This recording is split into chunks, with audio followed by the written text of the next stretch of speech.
without any doubt, the greatest bodybuilding show on earth. You don't want to miss this. Let's show the world. Well, I'm very excited. Best Arnold weekend ever. To your winner, Derek Lunsford. Let's go.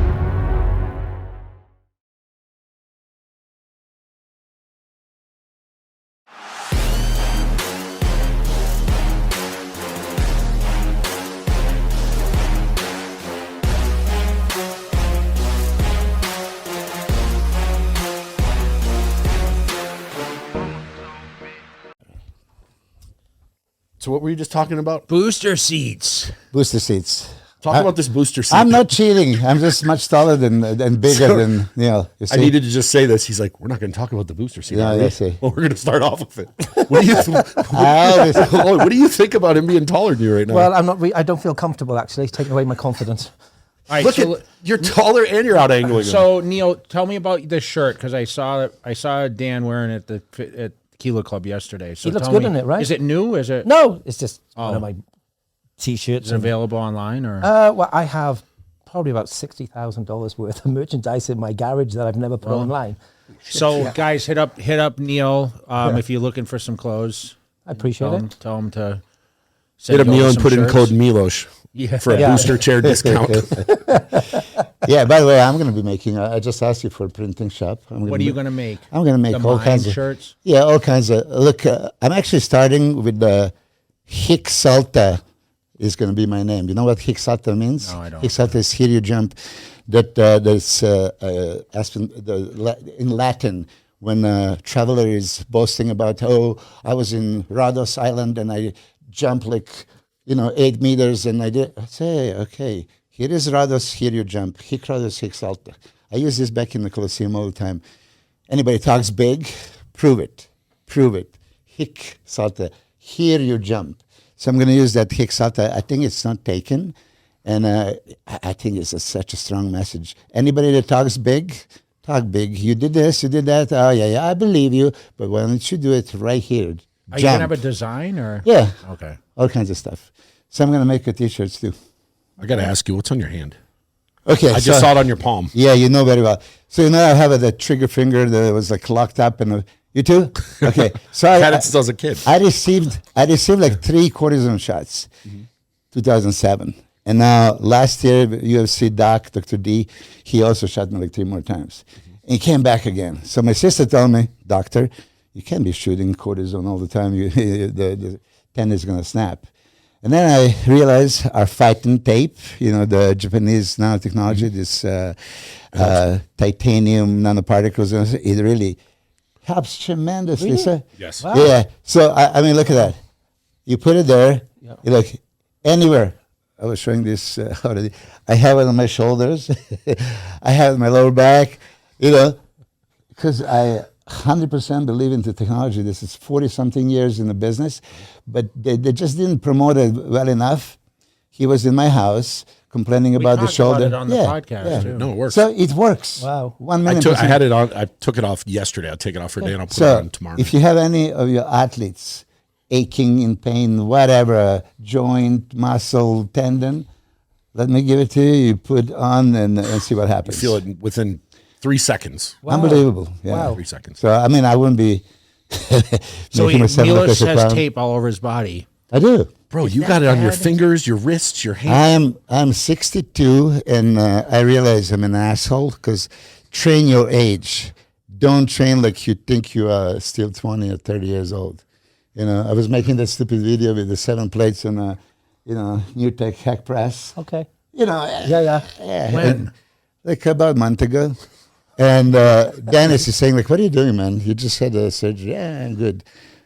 At least as soon as he said it, like next day, like I wake up with hip pain. And ever since, it's not good. Jay, tell us what you think about that. Why can't you do 7 plates? Milos can. You're fucked. That's what he has to say about that. I've been telling you forever. I know. I'm an asshole. That's what happens. By the way, we were talking about training principles before the cameras were on, and it was interesting because we we talk about that one. I'm going to say accident. You gave me T-shirts from Quaz Gym from a good friend of mine, Dan, right? Yeah. And I told you why I get pissed off at him. I was doing, super heavy squats, and he was like, "You got it," and through my concentration, and I racked the weights and I didn't train. But and then you asked me if I always trained that heavy. I never really went to the failure until that last set. Yeah. Yep. So everything before that is not the failure. And then I would go on to the failure. Usually, if I have a spotter, a couple of, the force reps. But I remember just seeing on Instagram, you said you never went to failure. I think failure is like having your partner pulling and having their fingers on a bar and saying, okay, 3 more. I can't say I ever did that because when I trained with Hani for the FST 7, he would do okay, 2 more. And we were doing these quarter reps, which I did it for that short time when we were doing that training together, but did it benefit me? Absolutely not. Yeah. I think I had 2 injuries actually during that time because the weight was too heavy. I was trying to force doing it too much, and my form isn't great anyway. Yeah. I just train very loose form. I admit it. It just works best for me. Yeah, You tell me Ronnie Coleman trained strict? Of course not. Yeah. All right, take 2. Hey guys, if you have not heard, I've launched my own TRT clinic. TRT Kingdom is now live. And if you'd like to schedule on consult or get more information, make sure you guys go over, check it out, and let us see how we can help with your health needs. Click the link below. Shit. Say click the link below. Okay. Click the link below. And I always say, yes, all that nice execution looks great and all that stuff, but still, goddamn, lift the weight. And how you lift it, that's how it works for your muscles. That bicep swinging, alternate curls, your arms are 3 times as big as mine. So I'm not going to say, you're doing it wrong. Check out my bicep, my 17-inch python. But you said that you pretty much went to the failure. I bought failure sets. To me is knowing that very last repetition, there is no assistance. And there is no way that I can do another rep after that. Not because I'm emotionally or mentally weak, it's because there is no physical or mental ability left inside of me, because I knew that I owned that last repetition, and that's where it racked, for instance. If anybody was going to spot me, it would literally be just to lift that weight for those last number of inches, just to rack the weight back. But most of the time, and pretty much all the time, I just trained with that type of mentality. But I would warm up correctly. So my first working set would be my heaviest weight. I warmed up properly. I made sure that my warm-up sets were there to emotionally, mentally, physically prime me, get my central nervous system, triggered, make sure there's synovial fluid and blood flow. And then the very first set was my heaviest weight. And I would use that then as a means to see how many reps I could do with that set, and then decide when I'm going to keep to that weight, deciding depending on what my target rep range was going to be on that particular week when I microcycle, and then I would work backwards. If I felt that I could add weight to that, then of course I would, but I would always have an objective, within my workouts. But that also being said, I don't know if you gentlemen have ever been through a phase in your training, and I'm on about when you're still professional athletes or amateur athletes, where you were sometimes freestyling. It would be like, okay, I know I'm going to be training chest today, or I'm going to be doing legs. I'm just going to decide what I want to do in that moment. And the great thing about that is that I think that type of training allows you just to really enjoy your training. You'll probably find that when you're enjoying what you're doing, you make better gains as opposed to overemphasizing, overcomplicating things, or overthinking, for instance. But I think that, when it comes to pre-contest prep, that's a different type of environment that needs to be precise, because you're really then looking to extract that data on a daily basis. Did you ever do that when you go to the gym, or was it No, it was just touch and go. I never had anyone that coached me on the training aspect. So I just went in the gym and I repeated the same things over and over. And just some days I was stronger, some days I wasn't. It wasn't. Eventually, you get to the point where you can't, the dumbbells, you can't go any heavier because they don't exist. Yep. And then obviously barbells, I limited barbells. Once I got to a certain amount of mass, it's just, I feel like it's so easy to keep muscle on. You can just stimulate it doing basically anything once you have it with the nutrition. Yeah. Yeah, but you travel a lot, so you enter the gym, you have no clue what they have, so you have to improvise. And that's why I hated traveling. When I stayed home for the competitions, I knew exactly what day, what order I would do. And I repeat the same order. I think I talked to you about this one time when we were talking at Kilo, but I did the same exercises in the same sequence every single time. So I just said, okay, last workout was great. Every workout was great. So if I did chest the week before and I started with incline barbells, I did that probably 20 years. 20 times in a row. Yeah. Before I'm, okay, well, maybe I'll change it up. Like I use a hammer machine for always starting now. Yep. Or I use the Atlantis at Kilo. That I don't start with any dumbbells, barbells, anything. It's always one of those machines, like a hammer incline or that Atlantis incline. What's the reason for that? I just feel I get blood in there, and once I have blood, I can do any exercises without fear of getting injured. My whole thing was because of the weights that we push. The only thing I feared was injuries, because when you're putting up dumbbells and I was warming up with hundreds. Then I'd go to 120s, 140s, 160s. Like that was kind of my pyramid. So, well, when you're touching, you're warming up with hundreds. It's a lot of weight. Yeah. Today it would crush me. I start with 60s now. I was always in fear of tearing the pec. And, that's the biggest fear. And when you get those twinges, sometimes like, oh my God. I got it the other day. I have a bruise. Like, oh my God, like. Jesus, yeah. But Y3T, right? That's the call. Y3T. Can you tell us about it a little bit? So to me, it's a very methodical training program, which is being put together in relationships to the type of hypertrophy environment you're looking to target. Now, listen, there is scientific studies and data to support certain types of training, all right? But I started training the way that I train because I was just so prone for injuries. I was super hyper responsive in the gym. When I was applying myself, as soon as I started some form of assistant, my strength curve just went literally through the roof. And I kept on picking up tendonitis, biceps, triceps, patella. And it was just a very frustrating environment because it wasn't so much I was looking at my training style at the time based on of Dorian and Mike Mensa, because even though that's high intensity training, some of the methodologies that they would be sort of training on, they didn't work for me with all the assisted reps, etc. I wanted to make sure I was performing all those repetitions. But my strength curve was just rapidly jumping up. No matter how I tried to manipulate that repetition, when I was really focusing on peak contraction, really slowing down the eccentric, making sure my form and technique was actually a pinnacle, because there's different forms of progressive overload. It's not just about adding weight. It's not just about adding repetitions. There are other, sort of forms that you can manipulate. So no matter how I manipulated those reps and those sets, I was still picking up tendonitis.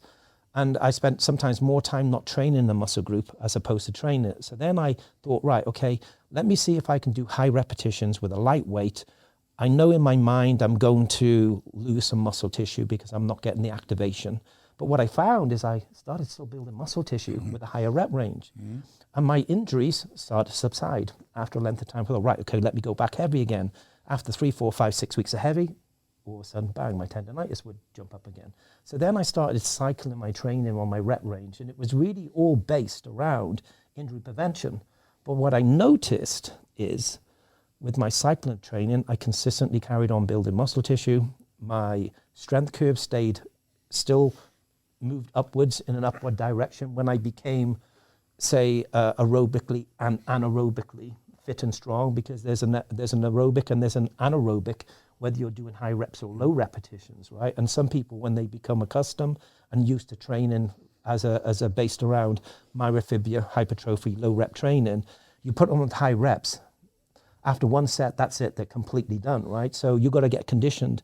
And I found that my ability to build muscle tissue more rapidly, of course there was a genetic element because I was so hyper responsive in the gym. I was very fortunate.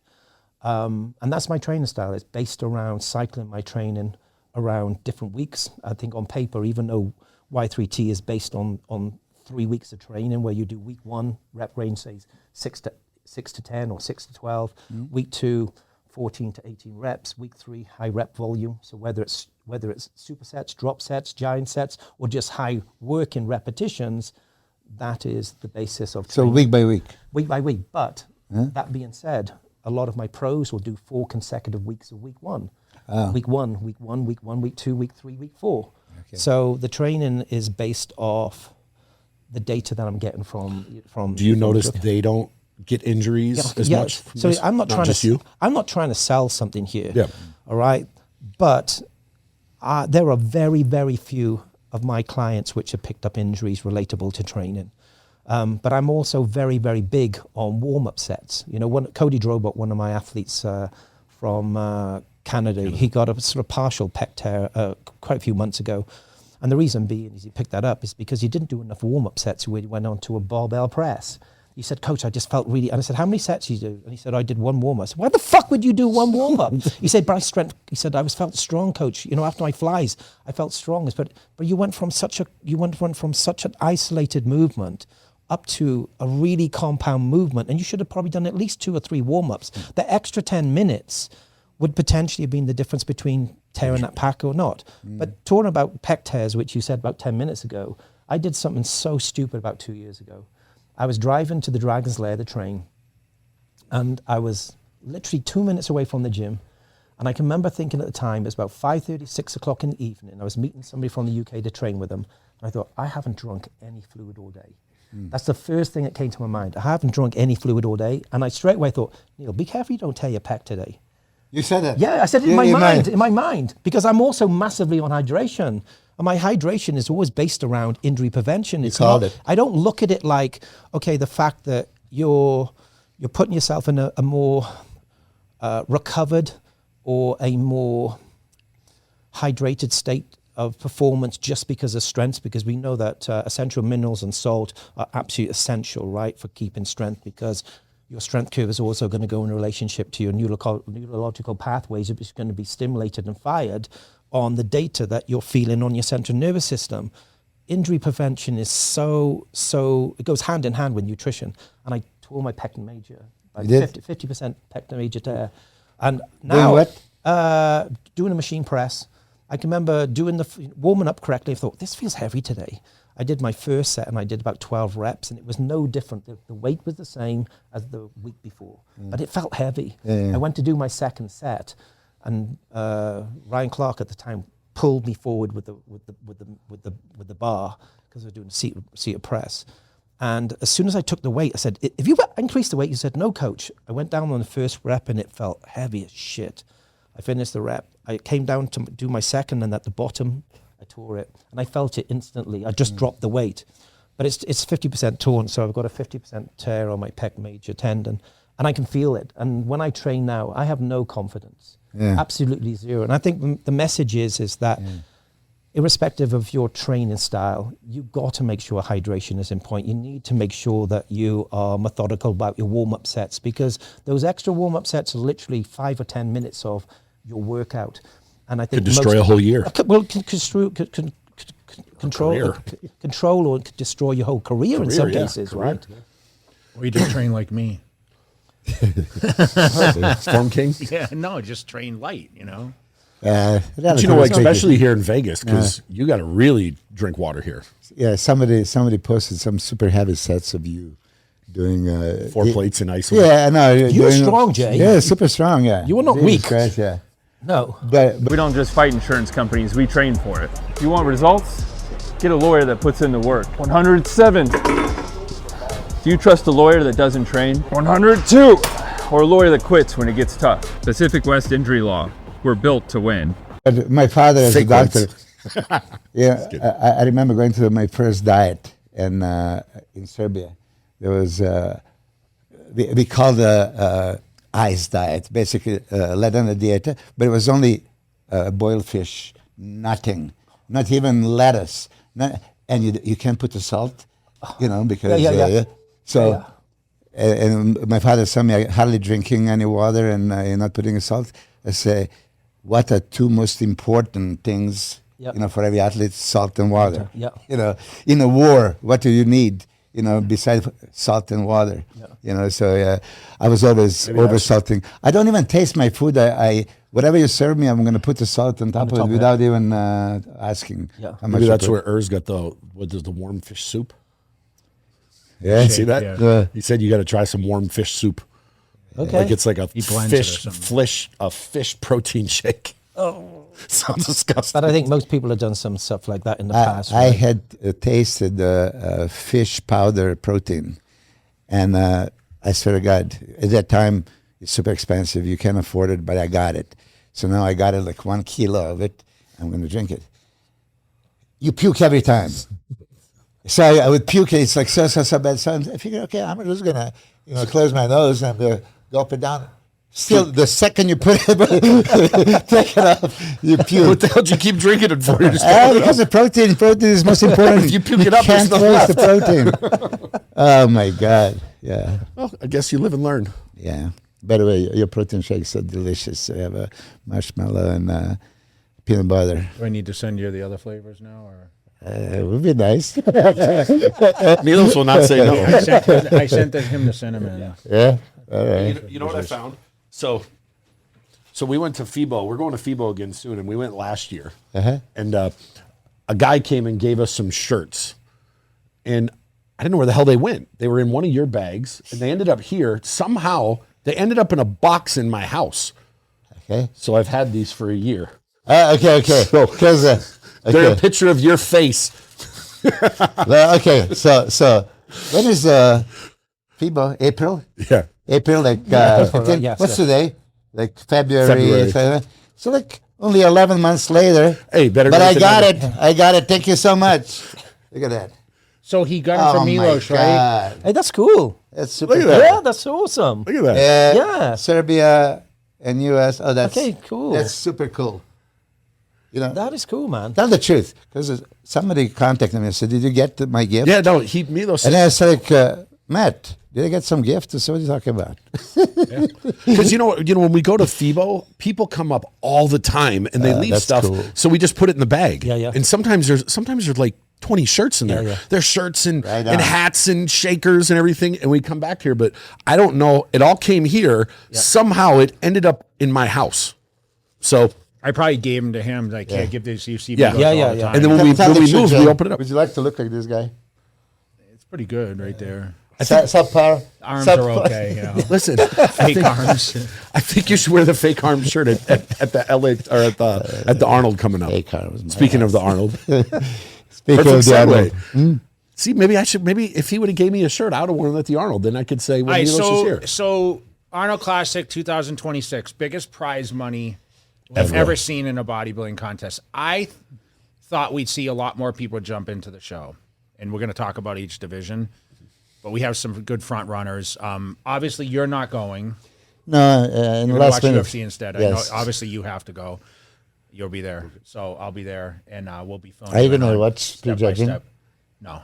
You know what I love about this though? Neil legitimately has 3 guys It can win, right? that One can more? win. You have more guys?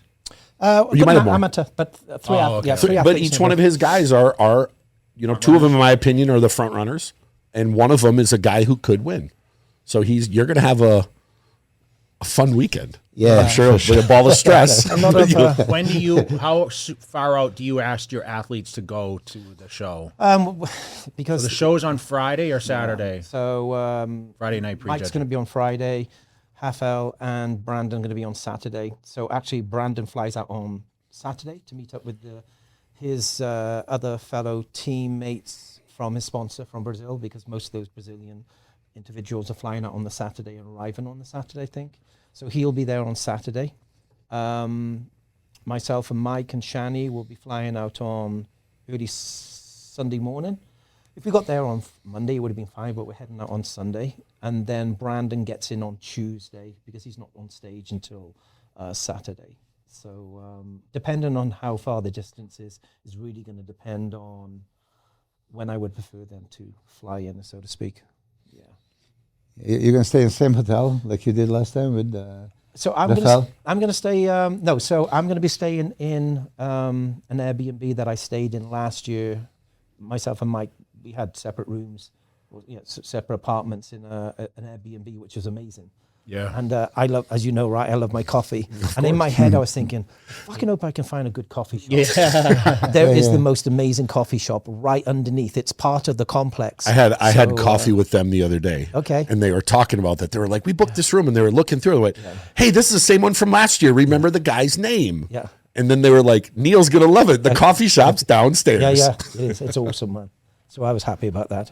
Yeah, and Hafel's in an Airbnb somewhere else. He's not staying in the same hotel. That was a great hotel because it was super convenient. It was right behind I think was it Pro Gym there they called it, right? Yeah. Rose Gym, yeah. And then Brandon's going to be staying in the host hotel, but the guys will just commute, and then we'll obviously meet up at whatever facility we're going to be training at that time. So it's going to be busy. Kind of hectic weekend, you know. It's I mean, it's obviously the biggest show, I mean, this is going to be the biggest expo they've had since I think prior to.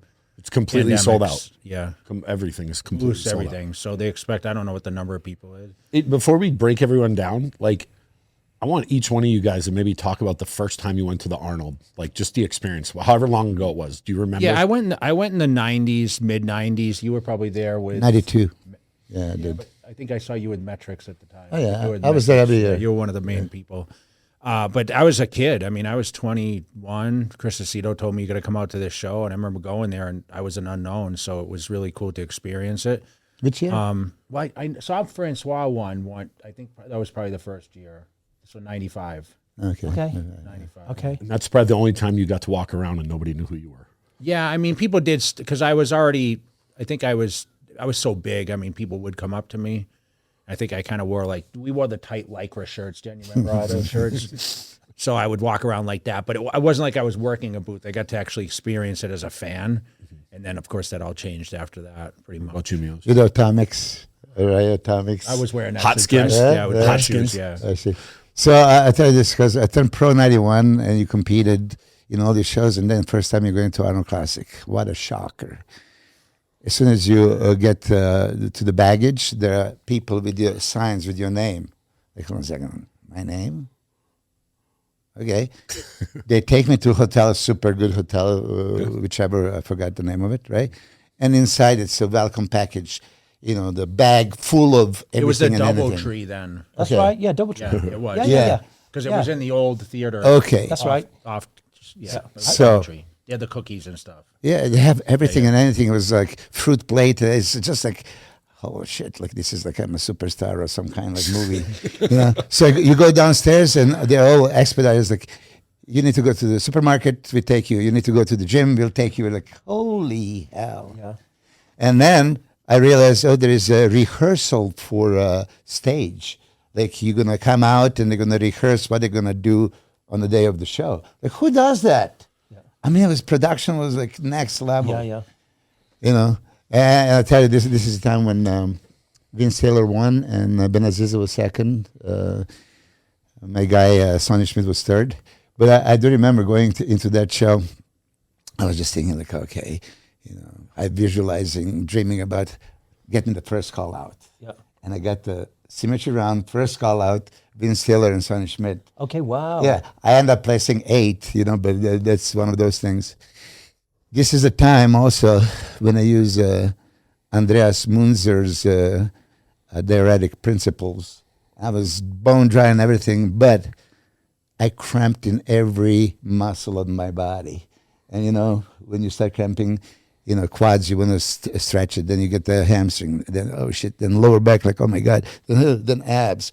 So if abs are locked up, you know, Yeah. And then your chest, and chest usually when it locks up, like, your arm goes like this, like, oh my God, so you have to like unlock it. It was just like panic mode, but okay.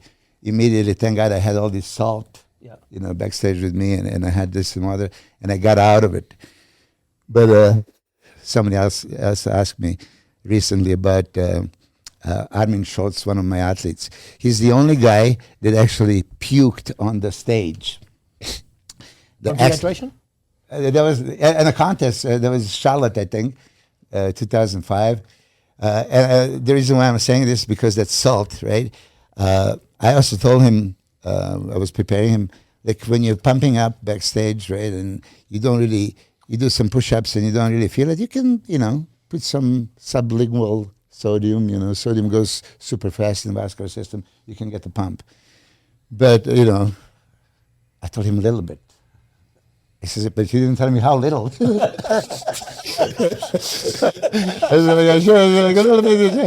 I guess he put way too much, right? Yeah. And that's when you rush to the hospital and they need to, you know, make you puke, they would, you know, fill you up with the salt. Right. It would make you vomit. So I was just interested. I remember him being in the lineup. I could see him, like, and the guy, I forgot the name, expediter, tall guy, he comes, Army, are you okay? And it was nice, like exorcist, fucking Projectile vomit. projectile vomiting. Oh, that was hilarious. Anyway, What about you, Neil? Fit Club started right here at the Strip, off Hacienda and Decatur. The energy, the grit, the place that set the standard for Vegas fitness. Then came Northwest, near Summerlin, sharing the Fit Club gym culture and vibes across Las Vegas. And the crown jewel, Hendrickson, a cutting-edge space designed for bodybuilders, competitors, and anyone chasing their best self. Fit Club Las Vegas, now with 3 locations. First time going to Arnold, do you remember? I did probably like maybe 2000, I guess, thereabouts. It was obviously a long, long time ago. And I think the On was the first largest show I've been to. No, I hadn't actually. I started training back in 1989, and I went to the Mr. Olympia in 1989 in Rimini, Italy, because it was kind of like obviously in Europe. But the next biggest professional show I went to was the Arnold Classic, and I was just blown away by just this. It wasn't just the booths or the audience; it was just larger than life for me. I wasn't expecting that. Because even though back in 1989 when I went to the Mr. Olympia Rimini, it wasn't like there was no event expo, like was that. there? No, there wasn't. No. So if there was, I don't know if we actually went. I don't think there was. I don't think there was an expo because I know that we didn't go. There to was the expo. barely one in 01 when I did it here at Mandalay Bay. So it was just, coming from a tiny little seaside village, you're not exposed to a lot. I'm very naive in lots of different ways. So when you are brought and you fast forward into a completely different environment, which is so much larger than life, and let's be honest, bodybuilders are like that anyways. Probably when you first saw your first real professional bodybuilder, you can't you can't take it in. You try to explain to somebody what you just saw, but you can't. It might be the fact when you spoke about Lee Priest, when he would walk into the gym, you're like, this fucking guy's a monster, or seeing, people would have looked at you and looked at you like it's just human nature. You can't prepare people. I think that you just experience, and then you sort of like try to compress yourself and then enjoy it. It was an amazing experience for me. 89, Lee Haney obviously won. Yep. Who was good? You were there. Gaspari was second. Then. No, Gaspari was about 4th. So my Labrada, right? Yeah. And Sean and then Gaspari. Lee has always been my favorite athlete of all time because I just related to his height, his structure, his symmetry, his consistency. Yes, he was small, but he always brought, he was so consistent with what he brought. And he was just like a really professional role model from what I could see on stage and off stage. And because I could relate to that size and that height, it wasn't like I want to be like Lee Labrada, because I think shape and structure, dictates so much. But there were attributes of his physique that I just, sort of gravitated to. Haney was first, second was Lee, third was Vince Taylor. That was his breakout year. I think fourth was Rich. Maybe fifth was Mike Christian. I remember Mike. What about Barry DeMay? Where was he? I don't think he competed in that. I don't know. I thought that Vince placing third at the 91 Olympia, my first Olympia, that was his first time that he cracked the top 3. But okay. I might be wrong. I might be, because I haven't been in Rimini. I did watch 88 in LA. Right, okay. That was my first Olympia. And it was like just unbelievable, like you said. Yeah. First time you actually see these kind of bodies right in front of you. Yeah. Holy hell. Anyway. Well, getting how about you, Matt? Everybody said 2000. 2000. Okay, similar. Saw a Flex Wheeler one. And then I didn't go for... Who was second that year? I don't remember. Cormier. Was it? Cormier was... he was second 6 times. I didn't go for like Dennis was third, wasn't he? Or was that 01? Oh, 2000? Yeah. Hold on a second. I don't remember. It was 2000. No, 2000. Because 99, I trained. I competed with Dennis at the Night of Champions. Then I gave him all the protocols, all the shit. And then by 2000, he blew up crazy. And he placed for. There was Flex, Kevin. Chris Cormier got second, Kevin third, Dennis James fourth. Yeah, that's the one. Oh, wow. That's the one. Yeah, I mean that was a breakthrough for Dennis. I mean, he idolized Kevin Levrone, right? And here it is, standing right next to him and competing. So we'll talk about the Open first. Is if you were to say, I'll start with you, Milos. If you were to say, who do you think the front runner is, just on paper, right? Hadi Choopan. I mean, let's face it, he never lost to any of those guys. We mentioned many times that he could have won multiple Olympics. He was so close, right? I think that he's motivated, because otherwise he wouldn't be competing. They say maybe he's under so much stress and he's not going to do it. I think this adversity is going to, get him in the best shape ever. Yeah. And then it's a life-changing $750,000 there. And it's different, for Jay, who won Olympia and won Arnold Classic and won high prize money. He already tasted it. It's different like for me. I never tasted it, so I wouldn't even know. Well, Hadi Choopan won the Arnold Classic, so he knows that he's going to get that money, and he's after it. So if you ask me who I like the best physique-wise, right? We're not talking about placing. I like Andrew Jack. I like Rafael Brandao. I like Brendan Curry. This is my bodybuilder. Shape guy. Yeah, I'm a shape guy. But knowing this, would they win? I still have to be a bodybuilding judge. I mentioned this, and I mentioned you in that sense. I was asking, if you ask me, Dorian Yates and Jay Cutler, or Mr. Olympias, or guys that never won like Flex, like Kevin, like Chris, like Sean, right? Who would I like? I like them, their physiques, right? And I would want, but they can't beat these guys, right? So if I'm a personal decision versus a professional decision. Yeah, if I'm a bodybuilding judge, I love Andrew Jack's physique. Oh my God, how can you not, right? If right this moment I can wake up with any physique, I would want to wake up with his body, right? Of course. So why is he not my winner? Well, because you still have to judge density and conditioning and per square, V-tape per X-frame, all the details.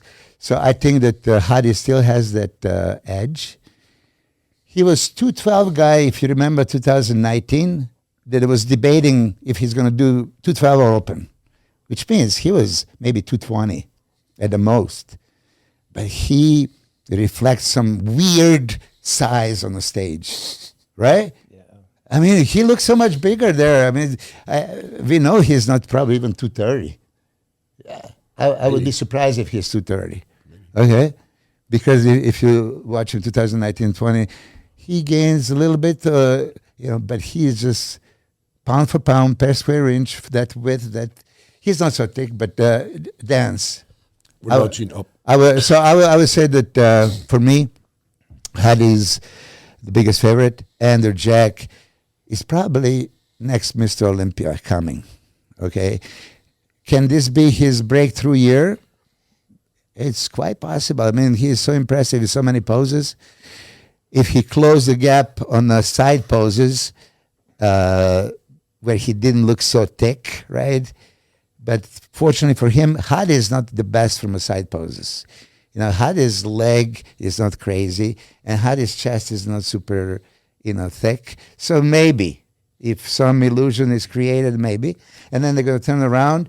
And Andrew's good thing, same, Hadi from the back is not same as Hadi from the front. No. So Andrew could possibly push him there, and God knows,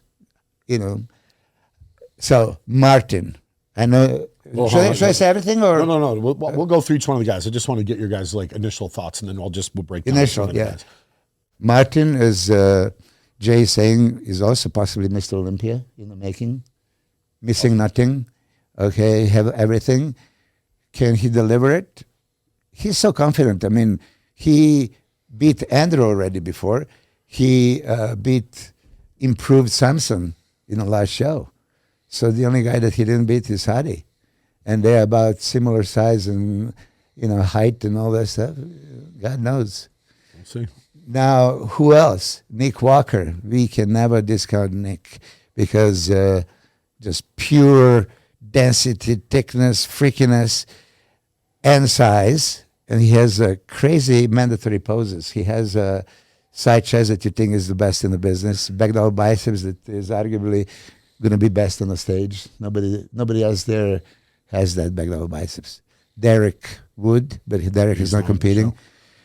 Yeah, so what about you? and just I don't want to forget Rafael Brandao. We'll get to him. We're going to break down each one of the guys. Okay. Yeah.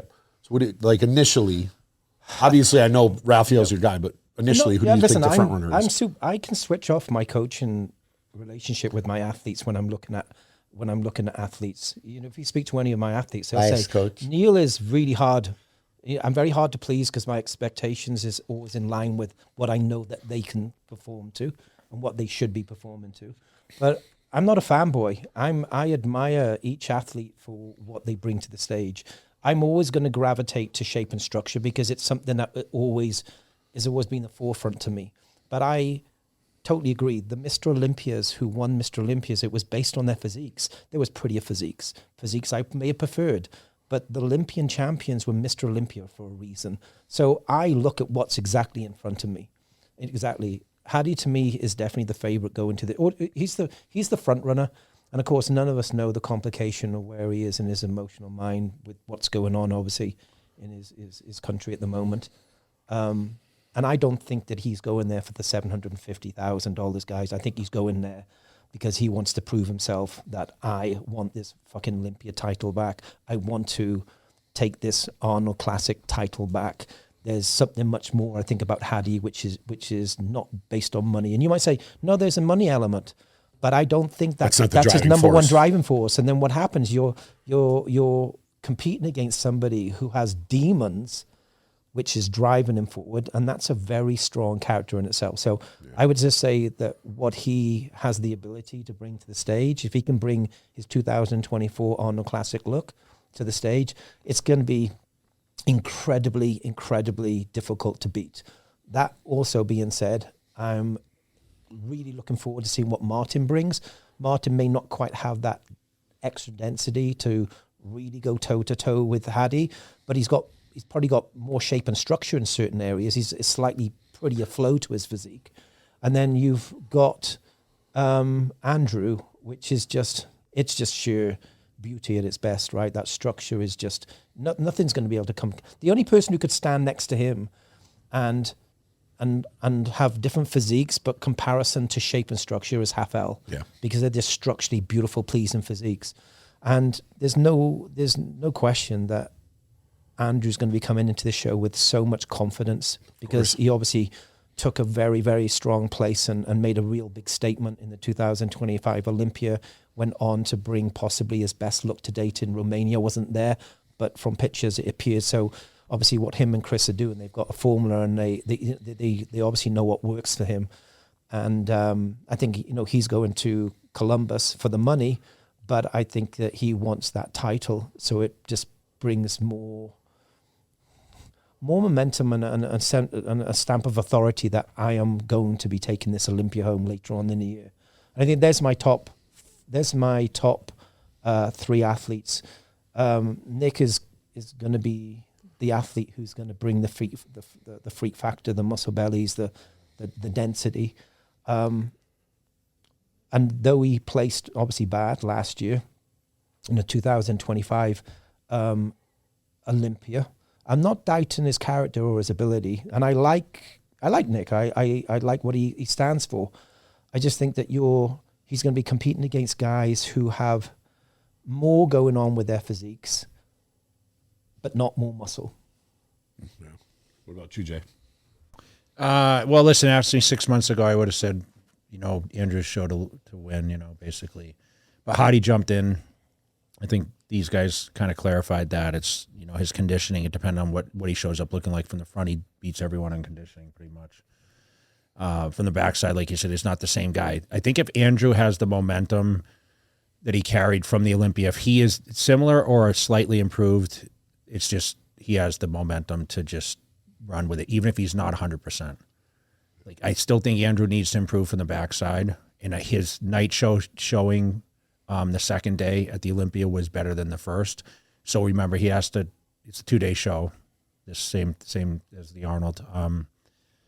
He has the structure, he has all the, he just needs more polish and he needs to pose better. He needs to go up there with confidence. And I think I think Martin, his height to weight ratio is that's going to be hindrance to him against someone like an Andrew Jack who's in great shape. I think Martin shows up. Raphael, I think, his shape, those two guys, Martin and Raphael, have the best legs on the stage. Like they have the actual, which a lot of the guys don't have. And I think that's going to be noticeable. I think Hadi, I think Andrew Jack, I think Nick, they all don't have the really big teardrops. No, it's just the legs. It's just something about their legs Sweep. that really pops. Yes, it's the sweep. Yeah. And I think people are discounting.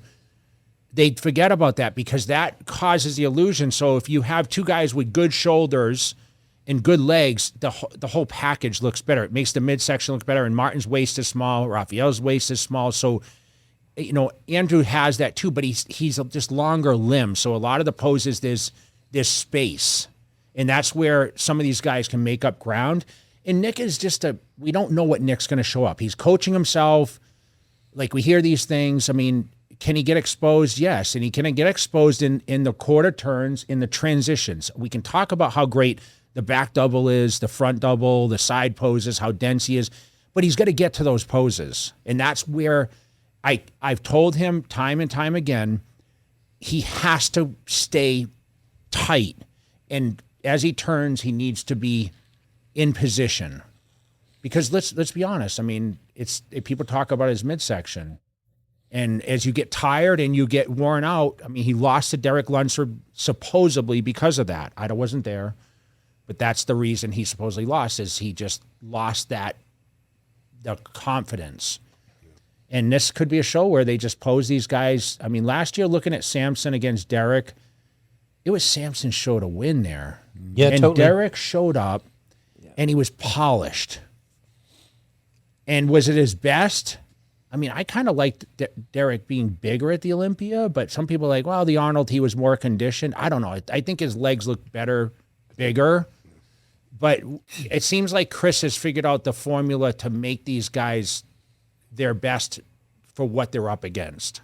And that's where Chris can read, okay, he can kind of read what the stage is going to be like, and that's his ability to do that, years of coaching. But listen, we know you don't hit it all the time. I mean, you as a coach, you guys both coached a lot of top guys. Like, you can do exactly the same thing. I was victim of it. I did the same, okay, I did this last time. Sometimes it just doesn't land the same. And circumstance will tell it all. But if I was to bet on it, I would bet the top two to be between Andrew and Hadi. But like you said, all these guys can slide in there. And I mean, Brandon Curry, and we'll talk about all these people, but there's so many maybes, and even the new guy. Fuda? Well, him. Anthony Williams? He could be a surprise in the top Anthony 6. Williams, I mean, so we'll talk about that. Fuda, I don't know what Fuda looks like his back shots, but we'll talk about that. I still think Hadi is the person to beat. The only person that's ever beat him on that stage ever is Brandon in 2019. So, and then, but you got young guys, man. Yeah, It's different. Age does. But what I mean by people. that is, just 6 months ago he was second in the world, and so no one has beat him in a long time. So until somebody beats him, but the other thing, when Andrew got third at the Olympia this last year, there was another tall guy in the mix, meaning Samson. Now there's a very good chance the top 3 guys could be much shorter than him. So it could be to Andrew's advantage that he just overwhelms everybody with how big he is. Yeah, he's going to be tall on that stage compared to the other guys. Because he's tall compared to Samson, but now outside of Raphael, I mean, most of these guys are 5'6", 5'7", and he's 6'2". So that could, or it could work against him. I agree with Jay when he says he's so tall, and his limbs kind of are not as thick as the other guys, right? Yeah. So the shorter guys would, per square inch, pound for pound, look bigger and more dense, right? This is beauty of Andrew's physique is undeniable. Like he stands there, it's like, but then you say legs. Okay, those guys, they don't have such a teardrop, but a sweep, lateralis, and then separation. And that separation on Raphael. Raphael. I always call him Raphael. I always say it wrong, yeah. Yeah. I don't understand how can R be pronounced as H, but anyway, yeah, I call him Raphael all my life. I'm going to keep going, so Yeah, Andrew, that might be something that people are going to say. Even 2023, when Samson beat him at the Arnold Classic, right? Andrew was peeled. If you remember, crazy condition, all that stuff, but kind of didn't look like he had enough mass, to counter. Then he put some more mass, but is this enough mass to project to? So it could work against him. He could. He is bigger than he's ever been. His legs are improved. I think the last year, because I was kind of helping him with posing with Chris Acedo in the room, his legs really deflated by the stage, and that was apparent. If his legs were competitive, I think he could have won that show. I'm serious. He is that good. Now, this year at Olympia, for the first time, he brought some striations on his glutes and a tighter hamstring, which everybody was always calling for it. I said it on that podcast. I hate the fact that, glutes matter so much. Come on, guys. It's a bodybuilding. Forget about this striated fucking glutes shit, I understand, but is this going to be the factor that wins the show? No, but when everyone else around him has striations fully, you're kind of like odd man out.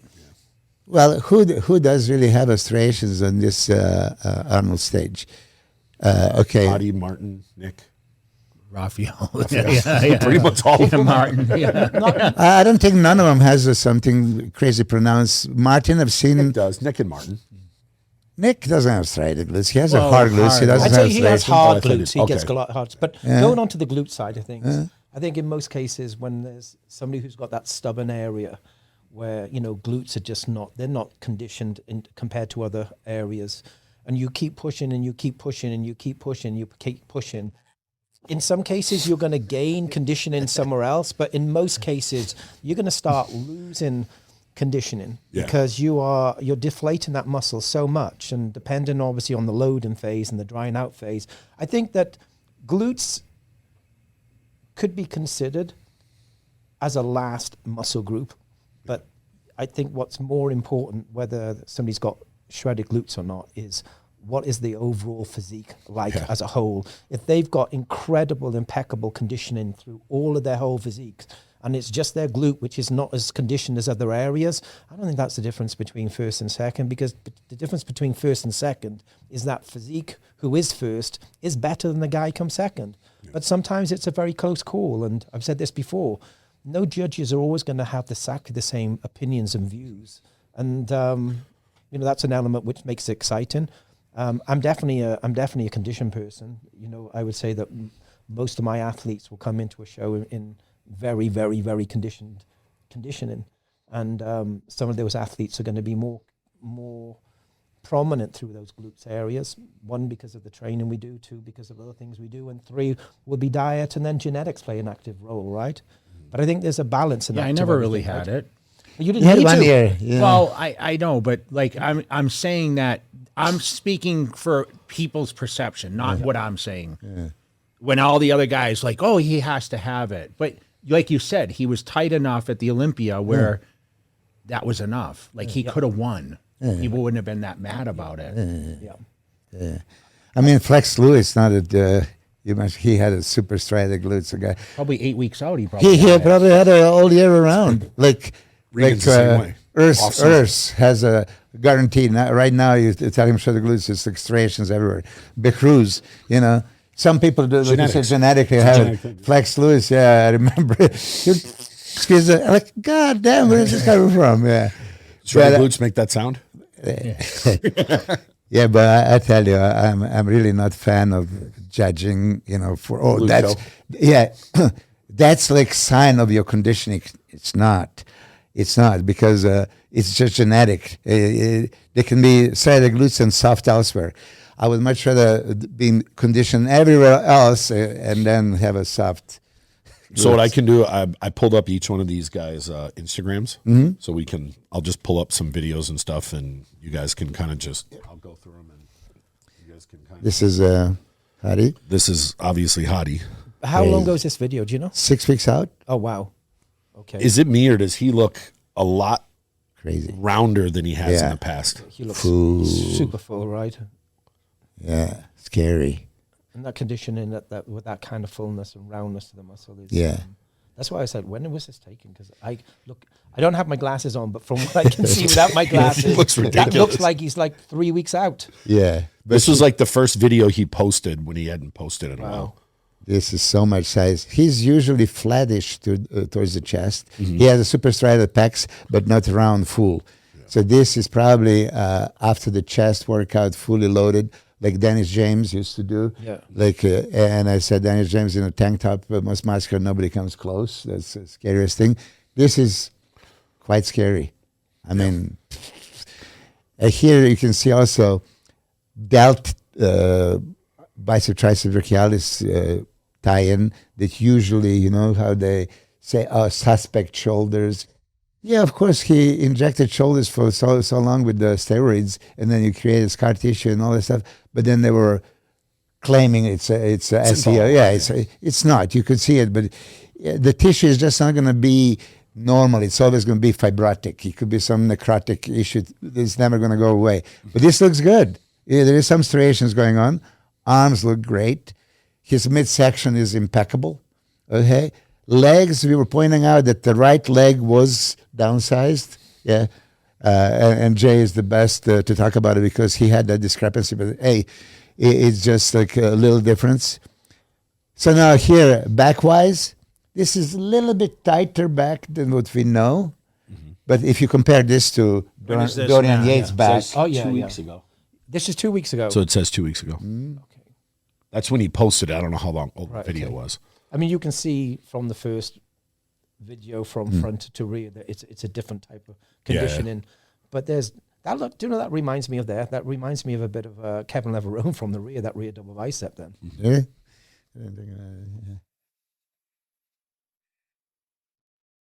See what else we got if he's posted anything else. I think just some training stuff. What is this? 8 plates, 7 plates.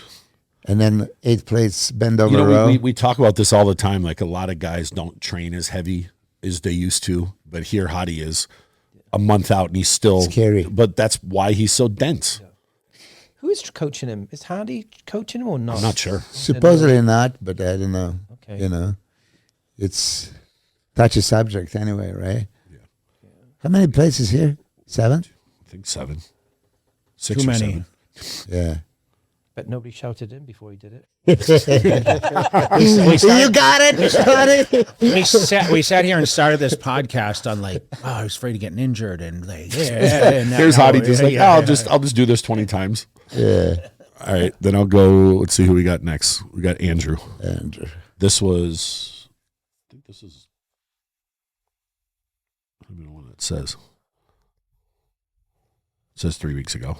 Yes, sir. I mean, we talked about Andrew being a Mr. Olympia the first time he entered the stage. We said he may be the first one to ever do it. Obviously, fell back on that. But until now, I mean, he's kind of coming into his own as he's progressing. It seems like, you know, Kamal, we have to give Kamal a kind of shout out because I know Kamal's spending every day in the gym with him right now. So he's down in Tampa with He's been there. Training with Kamal. So Kamal goes to the gym and right there. There's Kamal. Yeah. Yep. So, I mean, every day he's pushing him. And I think just the extra push is really, from what I understand, he's more motivated than he's ever been, of course, after third place. So, you know, he is hungry. I think, you know, if you would ask Chris Aceto if he thinks he's going to win, I think if we had him on the podcast, he'd say he's going to win. But I'm going to be honest. I would love him to win because that's good for bodybuilding. You know, I would, like you said, we are about symmetry side. So Matt, the front double bicep picture he had. Which one? That kind of shook the internet a little bit right there. That no, go down this one. Yeah, here. to the left. To the left. This one? No, there two was back. One more. Yeah, right there. Yeah. Oh. There. So. No. Yeah, it's like I think it's catch. Okay. It's a training video. Well, that's they could where kind of people. Well, here, let me just do this. Hold on. Oh, yeah, we can't really. There you go. That's the back. I mean, you see, that's big old legs, but you're going to say it's still maybe not thick enough for his height. I mean, when I look at him, the only constructive comment is that you can still see it needs more muscle. I'm not saying that It sounds ridiculous. It sounds really, because his limb length and his height. I mean, like, but to me, he's the biggest threat towards Hadi. In all honesty, that's how I see it. I'll go to this one too. yeah. I don't know why it's not going off that. You can. Yeah, it's on. Damn. It's okay. The internet saw it anyway. Yeah. The people that are watching, Yeah. they can go check it out. But Yeah, you can't really see. It's not. So it's ridiculous that we say he doesn't have enough size. I mean, saying that Andrew Jack has that's ridiculous. But you know what though? When people say that, there's like a reason that they're saying that, I know, even but though we it's just ridiculous. watched Hadi do a lat spread, right? And the Yeah. density. Yeah. Mr. Olympia. Yeah. Yeah. I mean, that kind of tells the story itself. Here's Martin. Martin hasn't posted a lot, but He's been pretty quiet. I was trying to find some physique updates, but I had not. There was something recent new that you could see that his skin is thinning out big time. I think there was something he posted yesterday. Yeah. But it was a bit of a blur, right? It was at a roller door by maybe. Was it like on a storyline? And I don't know. I don't think it was not his. I don't think there's any real that's it. Oh, that was it. Yeah, that was it. Whatever that was just now there. Yeah, but it's too much of a blur. I think to have. Oh, you can't really tell. Okay. Milos, you look good in that light right now. That looks like the bathroom pose that you did the other day. Yeah, at least I don't open the fridge. That was like the you prog. do. That was the prog that you guys were talking about. Yeah. Yeah. Well, he beat Samson there. I mean, Yeah, I yeah. don't know how good Samson was compared to Olympia. Was he improved? Was he the same?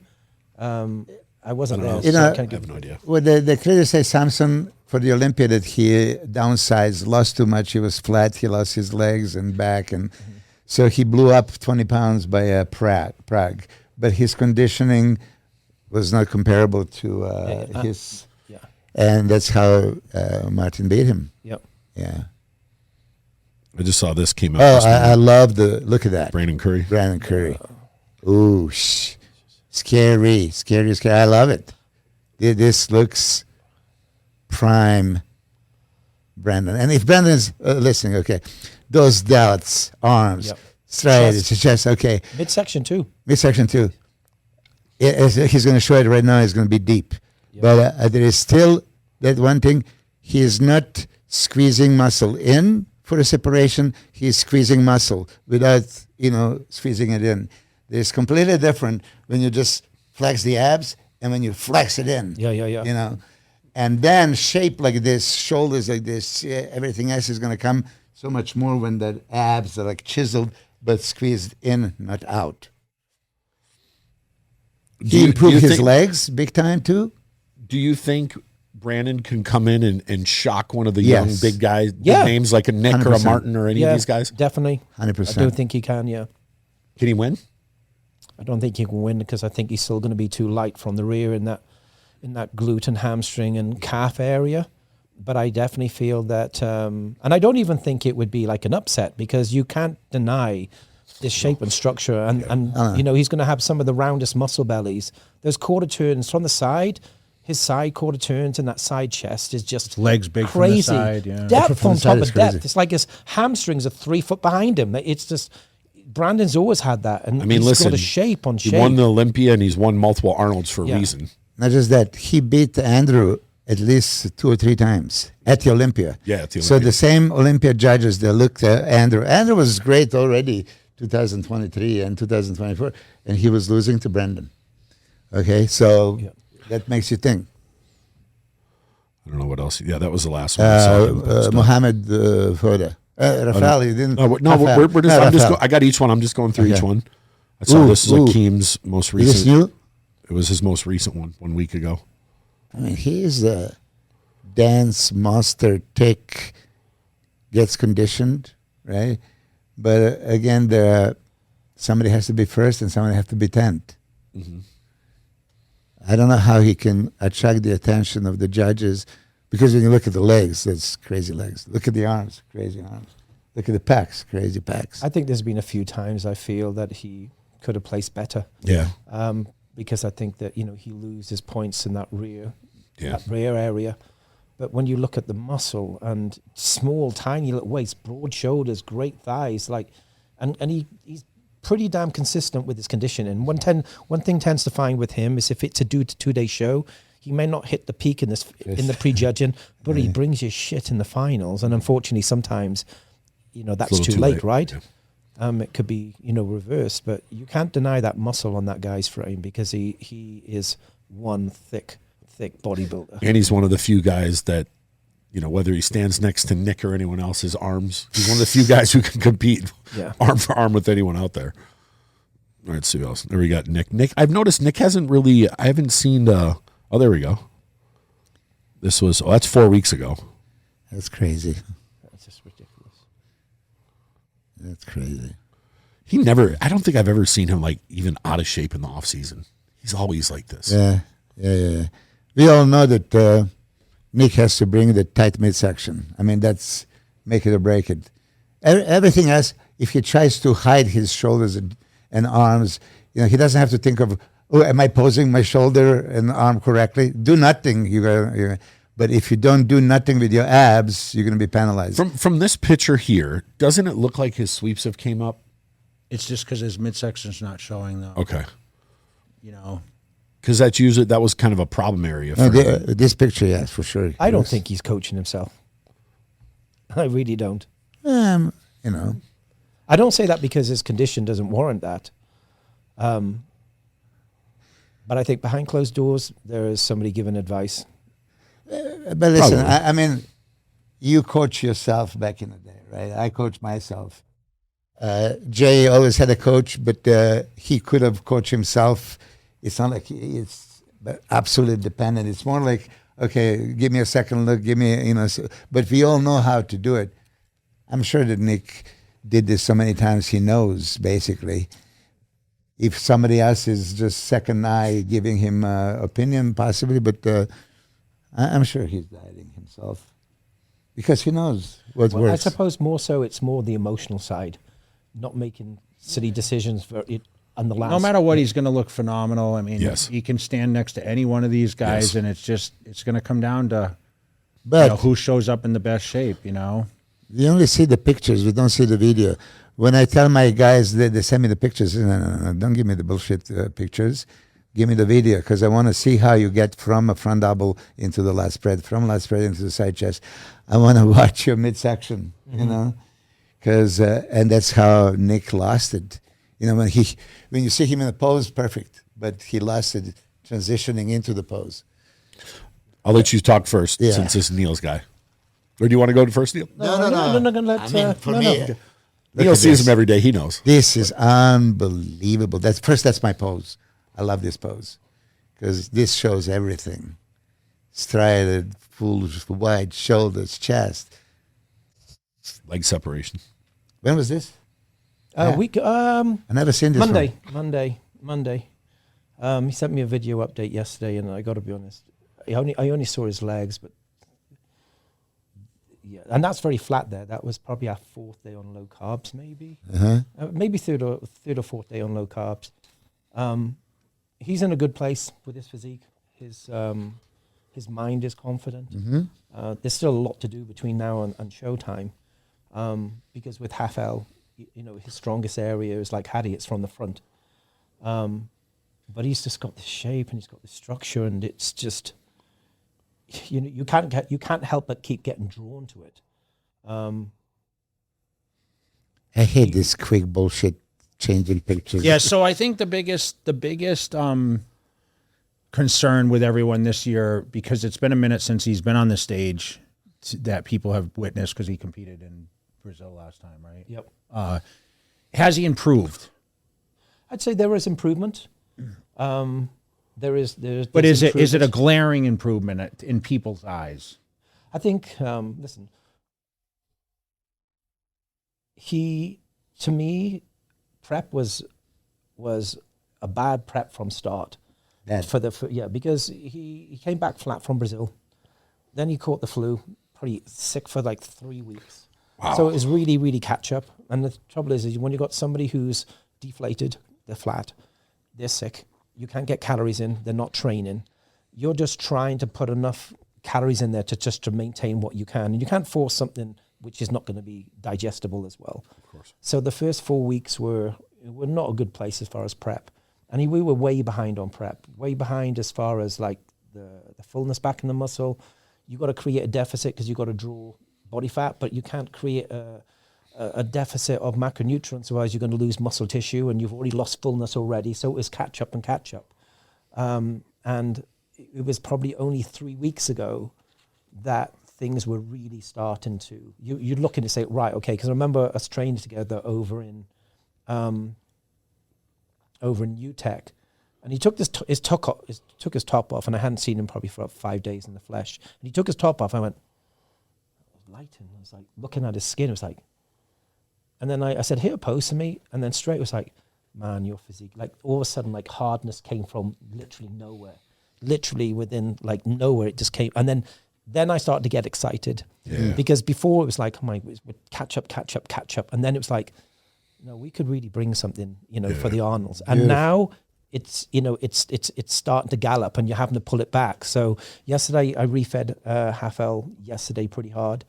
And then when I had an update from it today, I said, right, okay, we'll refeed again today, and then we'll go back on low. So I would say the improvements are going to be, I wouldn't say minimal, but I would say they're going to be noticeable. Okay. And I'm confident that he's going to bring a good show into the stage, but it will also depend on his ability then to really like show that physique, so to speak. And it's not that I'm not complimentary towards half L.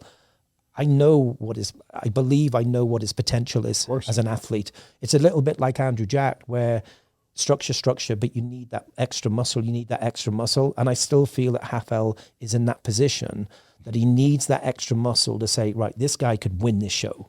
You understand? As opposed to now this guy is going to be fighting in those top competitive and fighting in those top places. Yeah, you can definitely see comparable to a lot of the other guys, his shape versus the density. The guys look a little more dense, but obviously his shape is, and that was like with a lot of guys.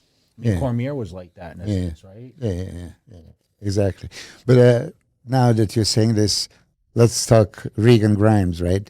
When we did this from 2021, you see Regan is like Hafal, has that shape. It's like, oh my God. And I said at that time, in 4 years, he's Mr. Olympia, right? Providing in 4 years he makes progress. Like Jay said, lock him up in the house, train him twice, a day and all that shit. So Hafal is the same way. I look at him like a diamond. This is like, I would want to wake up with his physique. This is like flawless, beautiful. But is he going to have enough density, as he says, to be compared with Hadi and Martin and Andrew and Nick? Shape-wise, hell yeah. If he's full, because this is all going on big time. And stomach and legs is perfect. Side, he's still powerful on the side chest, side triceps, but it's still his stupid glutes come into the picture, right? And then you turn around, and that was his weakness. That's where he's improved. He's made a lot of improvements in that lower hamstring area. Good. Like that was a very big void there. It's definitely improved. I would say that's where I've seen the biggest improvement. Is in that hamstring area. From what I was just thinking of right now. Imagine being the judges going into this if they have a 5-person first call out. Who gets left out when you have a Martin and an Andrew and a Hadi and a Nick and a Brandon Curry and I have Raphael and you know what I mean? It's super tough. A top guy could be in that second. Well, there's only 10 guys, right? 10 or 11. And there's also Mohammed, who's going to be Mohammed Foda. Yeah, there's still more. We haven't gone. I'm still going through the other. This is #bodybuilding. Not him. No. Oh yeah. So no. We're going to go through each one of the guys. Yeah. Hassan. But I think that's also going to be where your character as an athlete comes from, because if you're not in that first place, you got to get your shit together emotionally and mentally, and do not allow yourself to get discouraged, because it could be the fact that you didn't get that first call out. But if you get brought out into what would potentially be a top finisher, the 4th, 5th, 6th, you could be really gathering pace, and you could be really, because how many times have you seen athletes that don't get the first call out, and all of a sudden emotionally and mentally they've already lost it. Doesn't matter how on many a stage. Yeah, they've lost it because they feel straight away, I'm not in the front running here. Yeah. In some cases they are. Yeah, it's amazing to watch them in the lineup and then I call out the first call out. Yep. And God forbid if they're not in a second call out, by the third call out, they're going to look like they're amateurs. We were talking about legs before. We forgot about Hassan here. He's Hassan got some crazy is, legs too. Crazy legs, crazy arms. As long as he comes in condition, I mean, to show him off completely. Yeah, he didn't show up in a great condition last few times. If he does, can he be competitive? Yes, but not for the top 6 placings. Mm-hmm. Yeah, I don't think his shape is going to. It's not going to be enough. I don't feel. Yeah. I mean, this looks fantastic. Of course, side chest. Look at that, so much thick muscle. Here, actually, he was in pretty good shape here, right? Yeah, it's one of his better showings. Look at him, yeah. Vancouver. This is the one that he won, right? I think so. Yeah. Okay, we'll go. Got a couple more. Oh, yeah. Super Danger. Who's? Didn't Hani coach him a long time ago? No, Patrick Tour. Patrick Tour does now, right? Hani in the past. Yeah. And Patrick is now. Patrick's doing a great job. Yeah, he looks. He's another guy with legs. He looks great. Yeah, I started coaching him before those two guys. Oh, you did? Yeah. Wow, I didn't know it. All the fan of his physique. Milos. Yeah, I mean, look at it. This is as good as it gets. I mean, if you're going to nitpick, look at from bottom up or from top to bottom. Wide shoulder. Look at this. Round chest, round shoulders, round crazy arms, good midsection, crazy legs, good calves, right? He would always lose from the back. Yep. And I don't know how accurate those pictures are because, again, you show the picture or you show the video. Video shows much more, right? This is Jay Cutler. No, that's a long time ago. Jay Cutler lighting. That says 64 weeks ago, so we can't count that one. I think I've seen this. I've only seen on stage. Yeah. I mean, that looks massively improved. This looks like... Yeah, that's like night and day difference, right? Like borderline impossible. Yeah. The borderline questionable, you know. If this is true, I mean, holy shit. Okay, no. Could he be a guy that could shock some people and move up into that top 6? I think he could be top 4 if somebody isn't 100%. Yeah.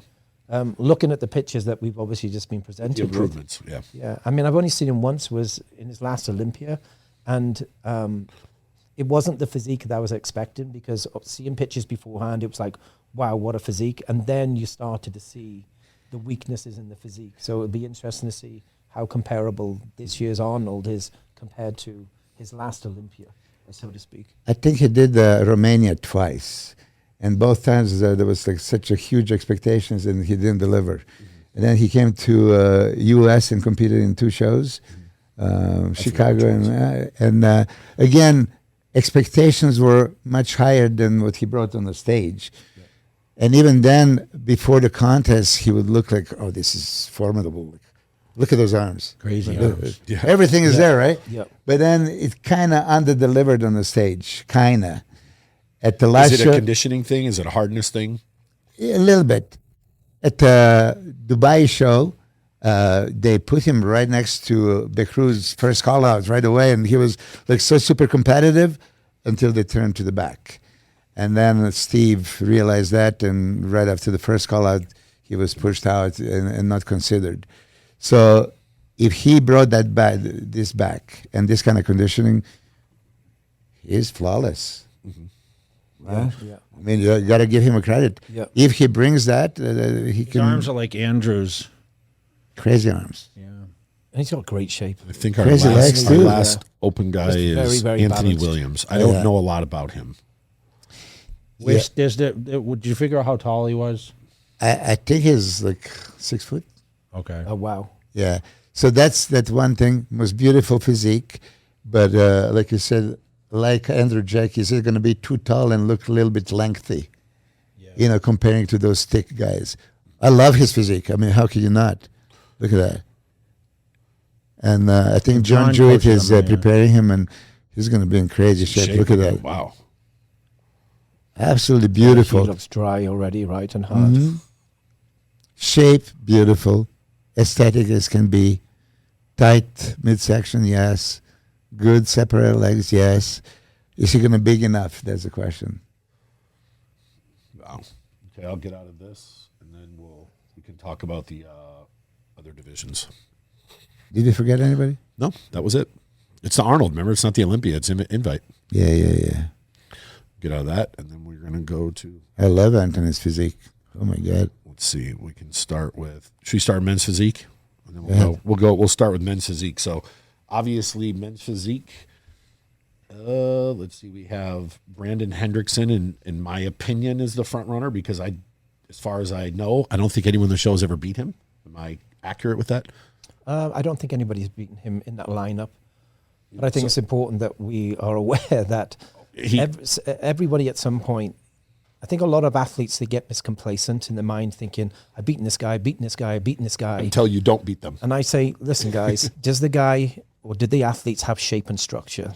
Yes. What do they lack in conditioning? That's the one thing they've got to fix. It's not as if they've got multiple missing muscle groups. It's not as if their shape and structure is weak. They have everything other than conditioning, and they have enough size. They potentially becomes a threat like anyone. But on paper, Brandon is the front runner going into the show. You know what it is too? Like when you go into a show like the Arnold, everyone that's there got invited for a reason. It's not like there's some guy who luckily got in there. You got there because you're one of the best in the world. So there's nobody on the stage that, in my opinion, can't potentially win. It doesn't mean they will. But, I just mentioned that Brandon, obviously, usually there's 3 or 4 past Olympians in the show or past Arnold winners. And Brandon's the one guy in this show that has those accolades. I feel that this is the best version of Brandon from where we are at prep. Awesome. I seen him a couple of days ago at Dragon's Lair. Looks crazy. I'm a huge fan of his physique ever since he started winning. I mean, that's hashtag bodybuilding. Yeah. Everything is there. Shoulders, chest, back is crazy. Every time he does this pull downs and stuff like that, there's striations everywhere. He does have a legs also that he can't even show. But one thing, I'm going to say it again, it doesn't matter, it's never going to change, but I am bummed for them. They cannot pose a little bit more. No, it's not allowed. It's not allowed. Why is not allowed? Why don't you let them present their physique a little bit? Oh, it's not allowed. Just stand and turn around. Why are you giving you 1 minute to stand front and back? Why would that bother you that I pose a little bit? Check it out. This is physique show. Let them pose in that 1 minute, okay? He's going to argue over this till the end of time. But they keep talking about this guy, E-Man, like he's really... Here, let me pull this up. He's a good... this guy is a crazy physique too. Thanks for stopping me. You can go on and on about it. It just amazes me, Neil, with the lats that these guys build. Jesus Christ. You know, with the taper. Yeah. I mean, most of these guys are very competitive in that rear area. It's better back than mine. I mean, it's a great... You could put that in classic physique. You could put it in a bodybuilding show. I know. Right? The problem is, though, is like, I know a lot of them do have, like, Brandon has good legs, right? Yeah. But, like, when you don't have to develop your glutes and, like, all that, it makes it just accentuate that much because your waist is so small, right? No pressure of the... Yeah. I also feel that they should be judging legs. Okay, you're not exposing. Well, they say they do a little bit. Well, I don't think they do because I've seen similar places taking place when people have no legs. Holy hell. Okay. I mean, that is... Why is this guy just showing back? Show him from the front. I'm assuming he's going to turn. I don't think so. Does he train with Dom Super Sliced? Ooh. I'm not sure. He's tagged in this. Then maybe he is. Yeah. Maybe. Oh, yeah. He must be. Wow. He looks crazy. Look at that detail.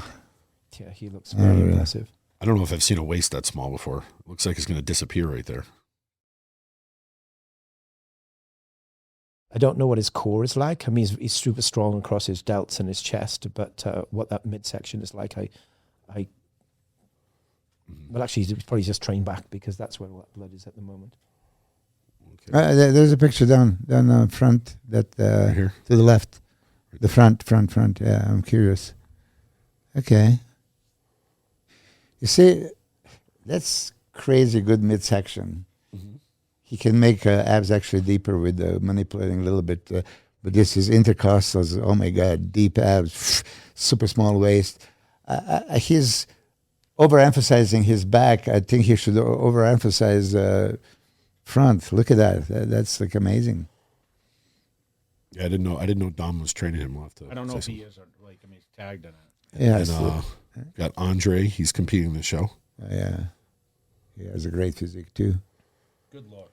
Didn't Andre? He started in men's physique, then went to classic, and then he go back to men's physique. Is he one of those guys that did that? I could be wrong. I don't know if he actually did go into classic. I think he was going to I go thought into he classic. retired for a while. Like, he stepped Maybe away he from the did. Maybe he stage talked and- about it. He never did. Yeah, I think he But was he's a pretty always young meant to- guy. Because I remember he was training his legs really hard to get him up. Yeah. Look at this. Striated. I mean, Andrew's great. You know, he's got a lot of momentum going to the show. He's got that great back area. I think, you know, his weakest area is just trying to make sure that core is engaged, especially on the poses where they're really sort of like manipulating and working you really, really hard.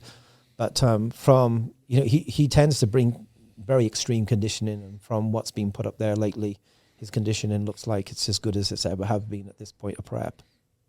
He's a little taller too. All right, let's see what else we got here.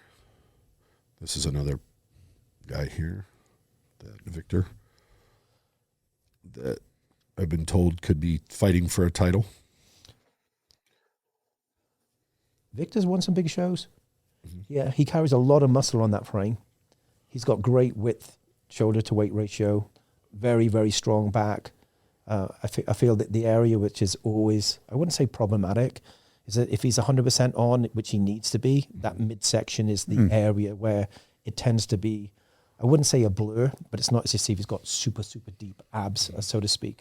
But as far as muscle mass and shape and structure, he's always going to be right up there within that first mix, within that first call out, depending obviously what condition is like. Abs should be most important muscle in all the categories. If you don't have a small waist, deep abs, tight waist, I mean, it ruins your complete look. And especially in men's physique, because you're just judging half of the body, you have to have a midsection. Well, if you were to look at men's physique athletes, name me one magazine which has ever put an athlete on doing a rear double bicep or rear pose in men's physique. Yeah. It's always the front. Yeah. You know, that I'm not, of course they're judging the back, but that is where everything highlights on. Yeah. So another question I have for you is, you had mentioned that Brandon, this is the best you feel. What's the reason? I see him almost on a regular, he trains at Fit Club a lot. Yep. And he seems like he's in just a good place all around, but what makes you say this you feel is his best?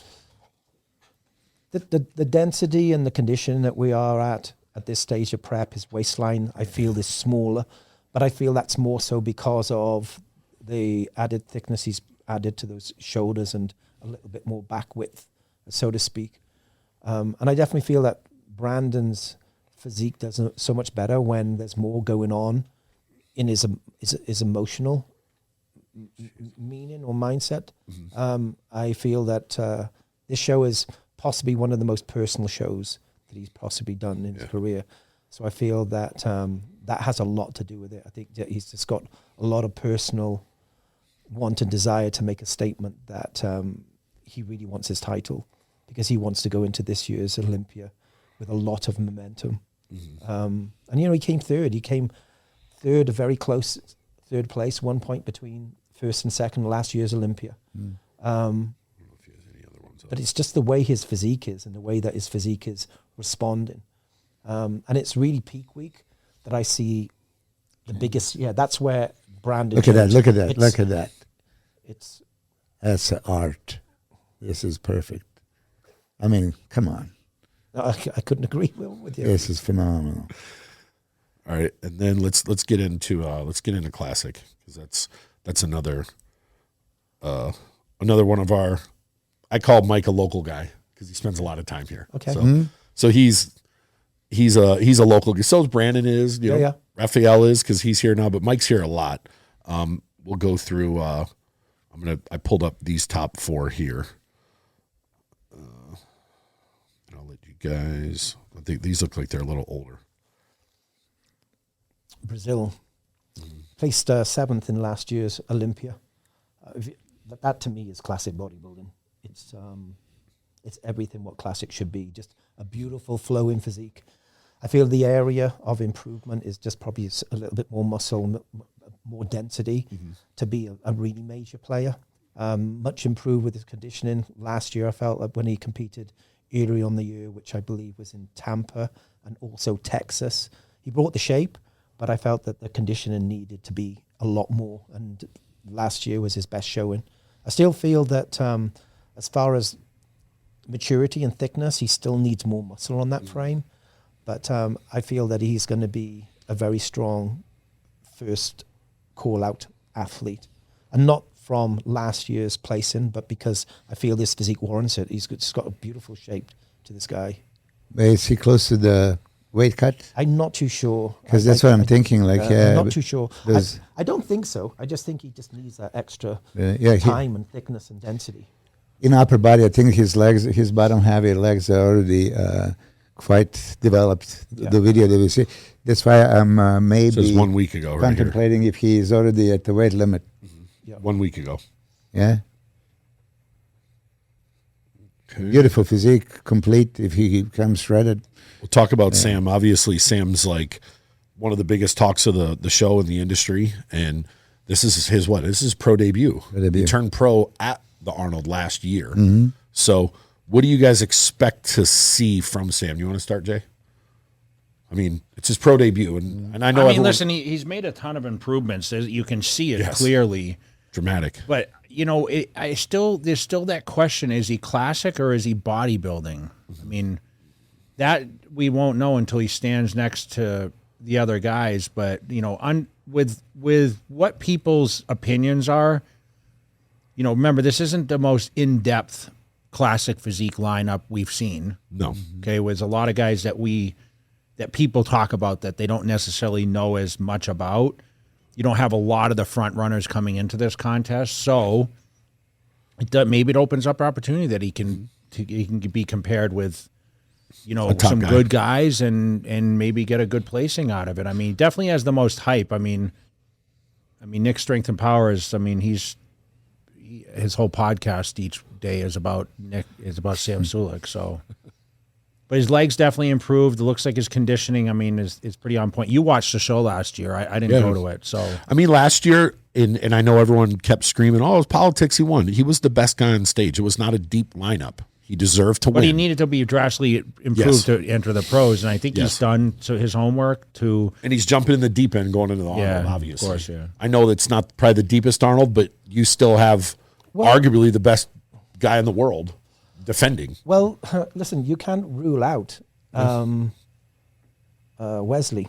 Of course. You can't rule out Wesley. Wesley won 2 years ago, didn't he? You can't rule him out. I think with Sam, I've never seen him in the flesh, so I'm look forward to seeing him on stage. I feel that he's definitely much improved with his conditioning. There's a massive difference between his conditioning.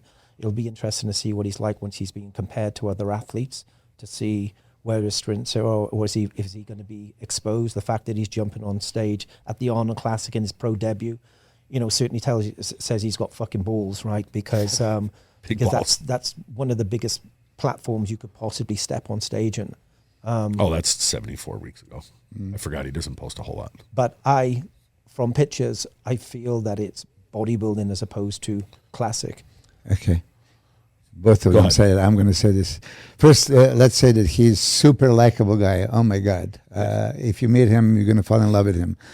I thought he became from internet bodybuilder into the winner, into the pro. It's a huge story. I love the guy.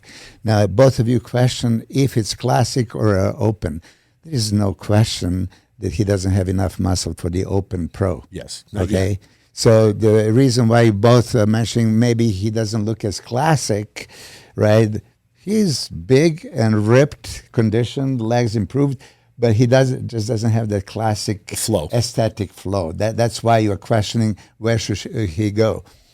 So he would need to pose in a way to create illusion of a smaller waist, which there are ways of doing it. Because if he creates that V-taper, I mean, he has that dense striated muscle, right? He doesn't have that full chest, but then again, you know, it's a little squarey, right? It's not that round.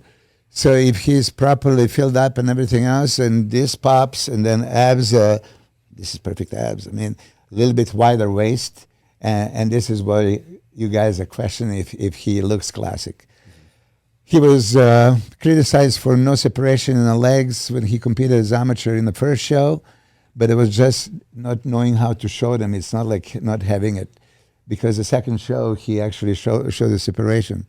Now that Nick Strength and Power is showing legs improved, legs improved, legs improved. But analyze here, chest, shoulders, strided. He is greatly conditioned, okay?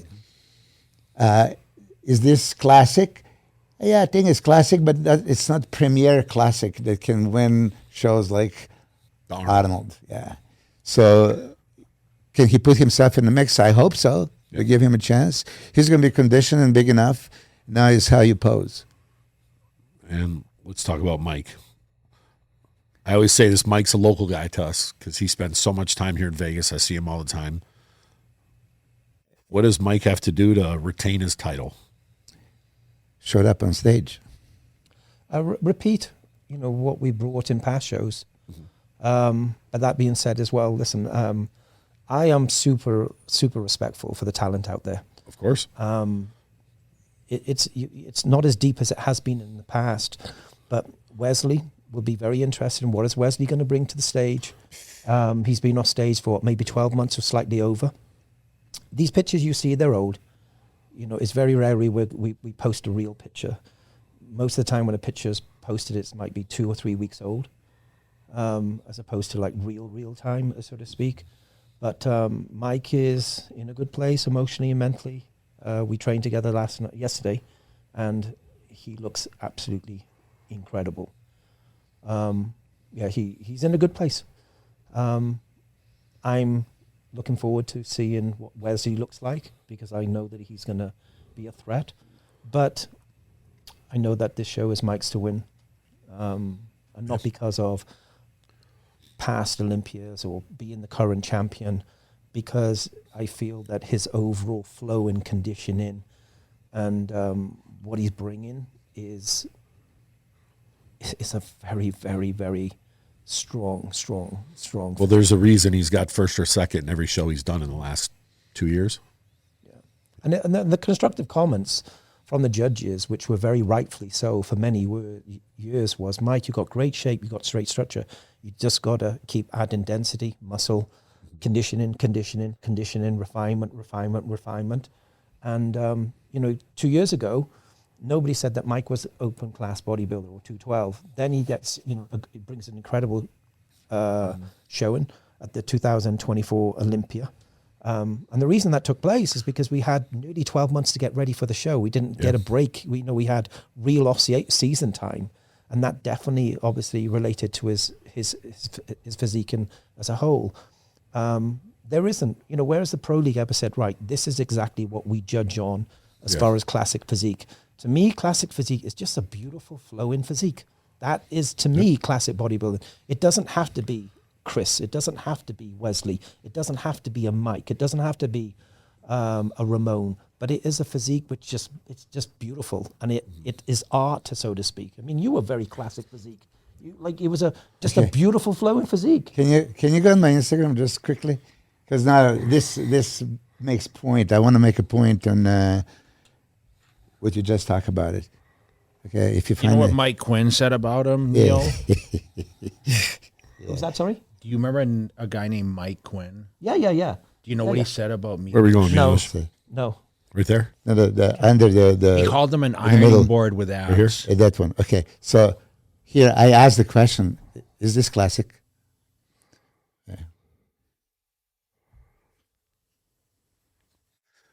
So, what'd you place here? I beat Ronnie Coleman. Doesn't matter.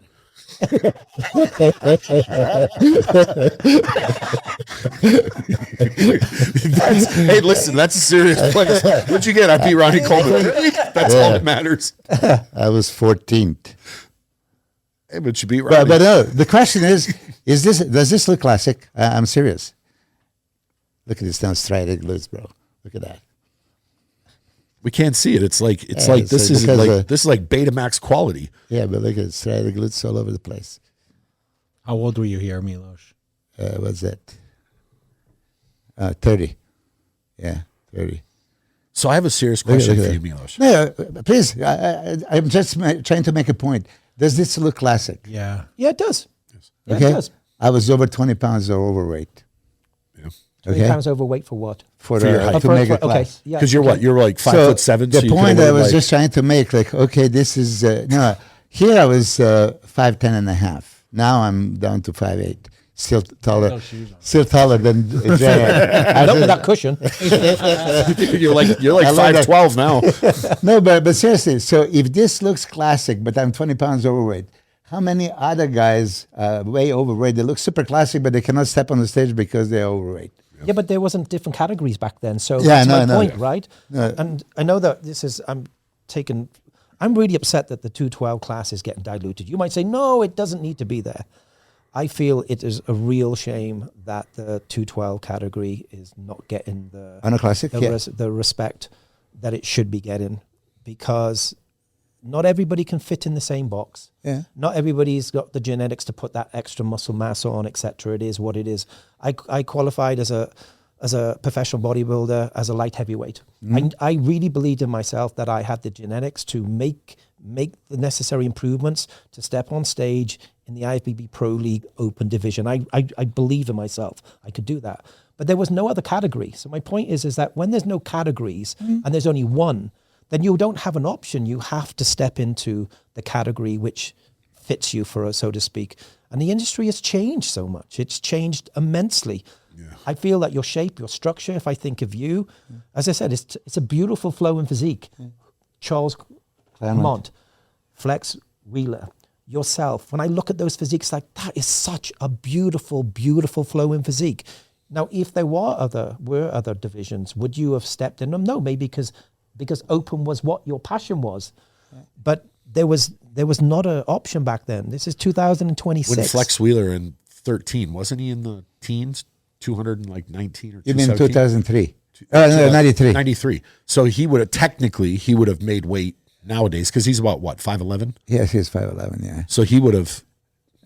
I don't think he would make it. I really don't think he would make it. No, he would have then, not my later whole on. point was, I could never make the weight even if I had that option. Yeah. Yep. But I think I look pretty classic. And I know so many guys that look like, oh my God, you're so classic.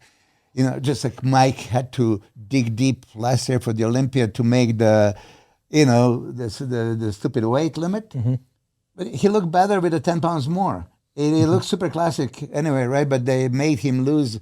That's what I don't agree with. You know, first, you should be progressively, every so many years, give them a little bit more room, because if you're already if Mike is at the limit, he's going to be forever in the limit. So he can't really improve his physique anymore.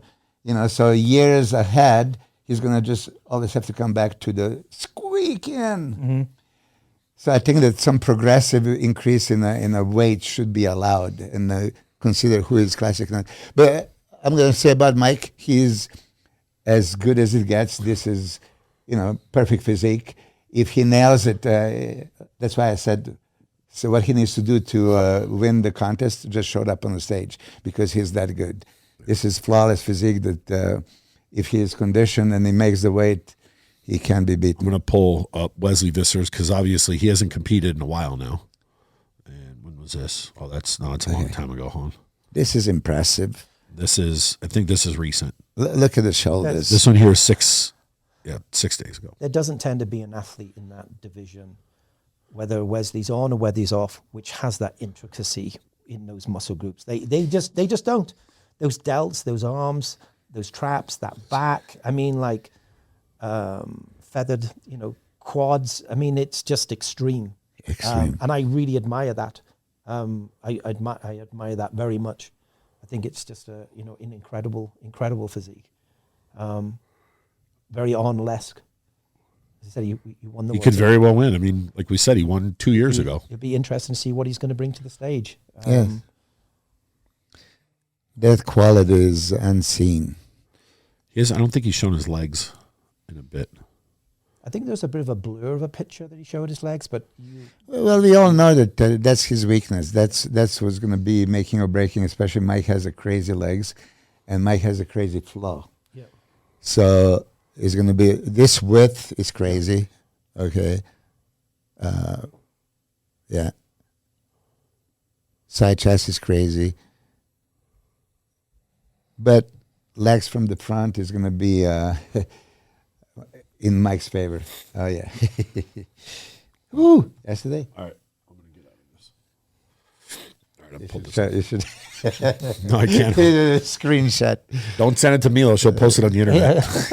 Just by accident. That's what you have to do. Say, Milos, don't show this to anyone. Be like, oh, what? I just posted it. I want to just jump in on what Milos said a few minutes ago, because I try to be very, very neutral. Yeah. And I said, like, in the very beginning, when I'm looking at my athletes or I'm looking at the athletes, I separate myself. I just look at what's in front of me. There's an emotion element, but listen, I'm a judge now and I need to see what's in front of me. I got a pair of eyes. I agree. Let's look at Mike and let's look at some of the athletes. Mm-hmm. You don't always have an athlete who jumps into the pro division in their division. Jay will be a prime example, who does the first 1 or 2 shows and gets places.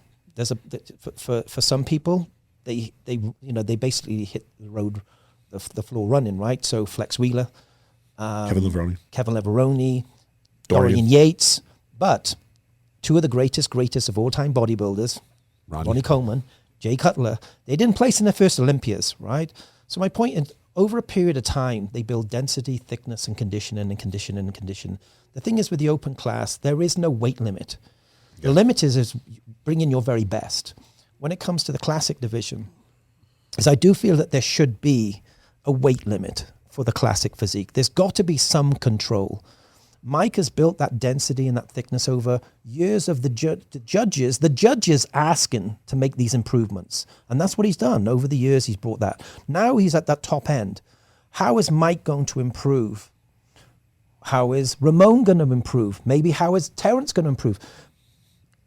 Even Chris wasn't at his best in his 2025. Didn't they jump the weight class up a decent amount when Chris was a champ? They did increase it. Yeah. I think the height, the weight works better for the taller guys, of course, than the shorter guys. Yeah. Because if you actually worked out the height and how many pounds per square foot for how many inches, the tall guys actually get the benefit. They are better off. The shorter guys don't.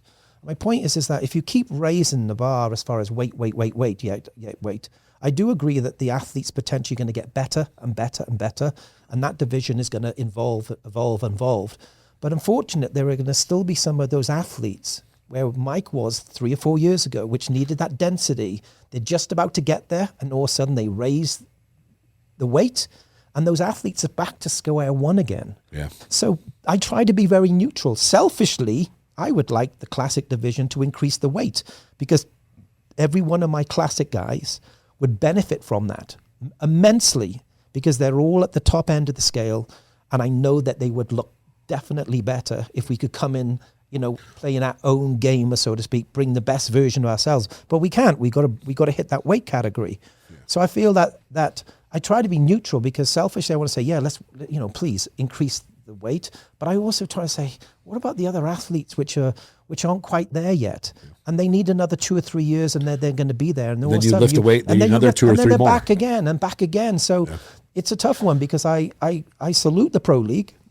It's sometimes they make a decision and it favors some people and it doesn't favor others, and it's a tough one. It's a sensitive subject. I mean, Sean Ray was in that position, right? He was knocking at the door, and all of a sudden, guys got bigger, and there was no control. Yeah.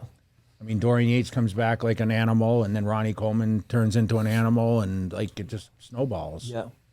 Yeah, but Sean arguably could still won 94 and 96 Olympia, so that's deep into the 90s, and he was 200 pounds soaking wet, so I hear you, but the reason why I didn't want to promote myself and put that video, but I was saying, I thought I was very classic, but I was 20 pounds overweight. How much did you weigh there?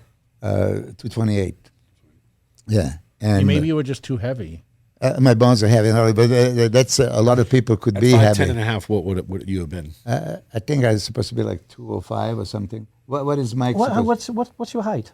He was 5'10". It's 5'10.5". I swear to God. No, it's higher. No, you would have been 228 or something. You would have been. You would probably be like 218, 225, I guess. Regan was 6 feet that one year, and he had to be 220. They changed it though. Yeah, but don't forget they increased the height since then. I Googled it. I tried to find it, and I thought I found my bracket to be like 205 or something. Right. Okay. Maybe I'm wrong. That might have been like. That's years yeah, ago. that was years ago. They changed it. Oh, really? since then. Yeah. What do you say your height is? He was 5'10" and a half. Okay. You were. Yeah. Anything over All right. five- anything over 27 five- and a half. I reckon you would be in the 5'9" 220s. Yeah, 5'9". 220s, for man. sure over 218 for sure. Then I was close. Okay. You could have like. Can sucked you the find ball it? out. Yeah, you would be. I was bone dry over I there. reckon you're Like, 224 Jesus. to 228. Just ask chat. I tried it, but it didn't. Okay. You don't have I it? don't exactly know the It's breakdowns. free. Yeah. All right. You just don't want to But download it. I'm not against 212. I think the 212 should be still in, and I'm bummed that Arnold Classic It should have doesn't been have a it live anymore. chat. Yeah, I am. We should have done it live on YouTube. I'd love to see the Pro League just abolish the sanction fee for that division and keep this event, this division alive. It justifies it. It really does. 212. The 212, because I think a lot of events. They are need not- more stars. Yeah, they probably Need more do. consistency of stars. That's what it's missing. If they had more consistent guys that place in the top 5, 212. 212? You could be 212 over 5'10". Okay. You would have pulled the weight down. To So make it. no, I'm 228. It's okay. Easy. I'm not 20 pounds overweight, but Listen, I know your protocol before you come here with the diuretics. You can pull 10 see, pounds. you see, I forgot to. See, you take don't know it. this. See, you don't know this. how much is it? 212 for him. You don't Oh, know this, 16 but, pounds but off. Milos Yeah, that's too low. has a diuretic protocol for podcasts. Okay. I So he has to didn't do make it his last face- night. That's why my face is blown up. I forgot. What do you want to say? I know that Steve is, still a big supporter of the 212. They have that. But obviously you in know what New I'm York. talking about, and I don't. Maybe people would say, "Well, we are the top 5," but like it seemed like when Jose and Flex and David Henry and who else? Kevin was there? English. Kevin English. Back Like in the day. there was certain guys for a certain period, and then who else came up after them though? Who else? Derek was popular? Lunsford came up at the end. Yeah, but And no. Hadi. Who else, guys? Who else? 212. Think about some big names. Eduardo Carrera. Carrera. Yes, Yeah. exactly. Sistemino. Yeah, I mean, all these guys that were all doing all these 212 shows that were. Hida was in the was just- 212. They were out there on the media and doing all this stuff. I mean, Keon lives here. He's a quiet guy, but he's. I mean, you saw what happened. He went to Prague. Everyone talked about, but he really didn't compare well with the guys over there in the open class.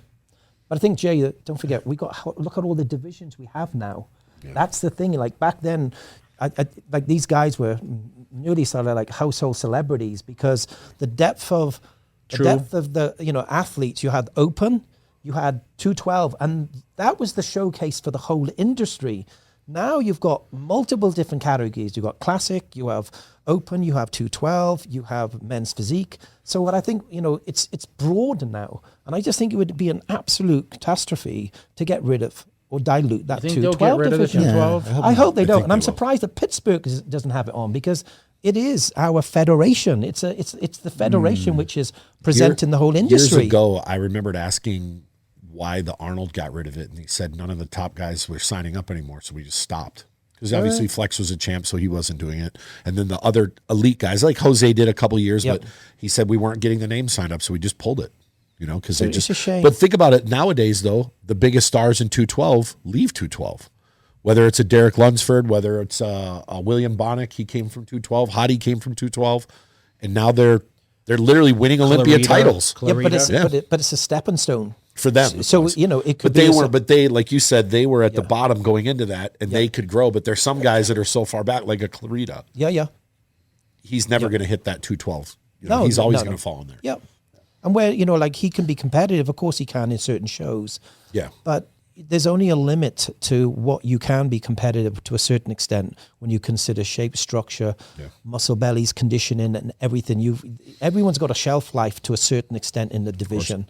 I just respect all the divisions, and I just love bodybuilding. And I suppose maybe I'm trying to be a voice for every athlete and not just one division. I'm trying to be mindful. And I'm not speaking on behalf of my athletes. I'm talking about all the athletes. Yes. Do you see? I posted on Instagram biased coaches. So I took his picture and Hani Rambo and Chris Acedo and just labeled biased coach, biased coach, biased coach.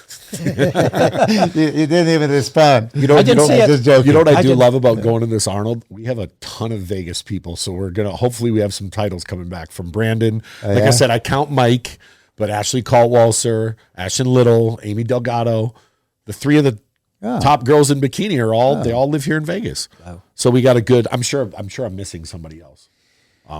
But it's just nice to see some local shine and bring some titles. What do you back think home. of Wesley? He's unbelievable. I mean, he sat here. He was massive last dude. year. He's a big guy, right? But, you know, listen, it's downstairs where, I mean, he won the show before, so he can do it. His conditioning, he's got that paper thin skin. I mean, it's comparable to I think Andre Dewey has that type of muscle layover. Phil Heath had it. You know, certain people, Crizzo has it. Like that, just really grainy look. And I think that if he comes in and he shows some improvement, that's where the judges, because listen, once again, does he have a super small waist? Not necessarily compared to some of the other guys. But I think where he can really show some progress is if he really sat back for that full year. That's what he said. Improved. Did you tell him? He was talking that Jay told him to put the real off season and put the serious mass. So when we were sitting here, Jay said, I think you said when I see you at FIBO or something like that, you need to be a certain size. And we showed up at FIBO. That's right. He was shortly after, and he was like 285, but he was still lean. He was still lean. He's like, I better see you huge, whatever, at the show. Yeah.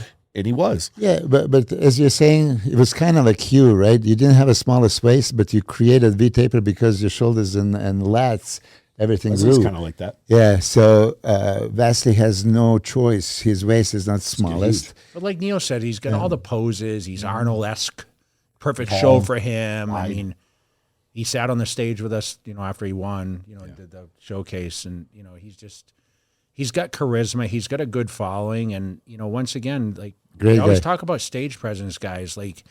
That's where a lot of the open guys, they just need more charisma on the stage to really get noticed in a sense. I had to come out of my shell. I wasn't always like that. But I think that the more charisma you have, you know, and it's just a confidence thing. And I think that you'll see it with Brandon in the men's physique. I mean, a lot of men's physique guys have good charisma because I feel like that they have to be kind of overblown with what they confidence and ego. But we, you know, classic, I feel the presentation's so important, but Milos, to go back what we talk about all the time, there's not emphasis on the posing, so you get a lack of it in the open class because it doesn't count and it shows. Yeah, and classic, I mean, we all say there was not top 10 or 15. There was 30 guys at the Classic Olympia that look phenomenal. Yeah. There is characteristic of they all look in great condition, presentation is perfect, all that stuff, wow. Yeah, so I'm really looking forward to it. So we're going to have, listen, we'll mention... Couple more guys. What? Couple more guys. No, we're done. No? We're done. So Amoli we want someone... Andrea?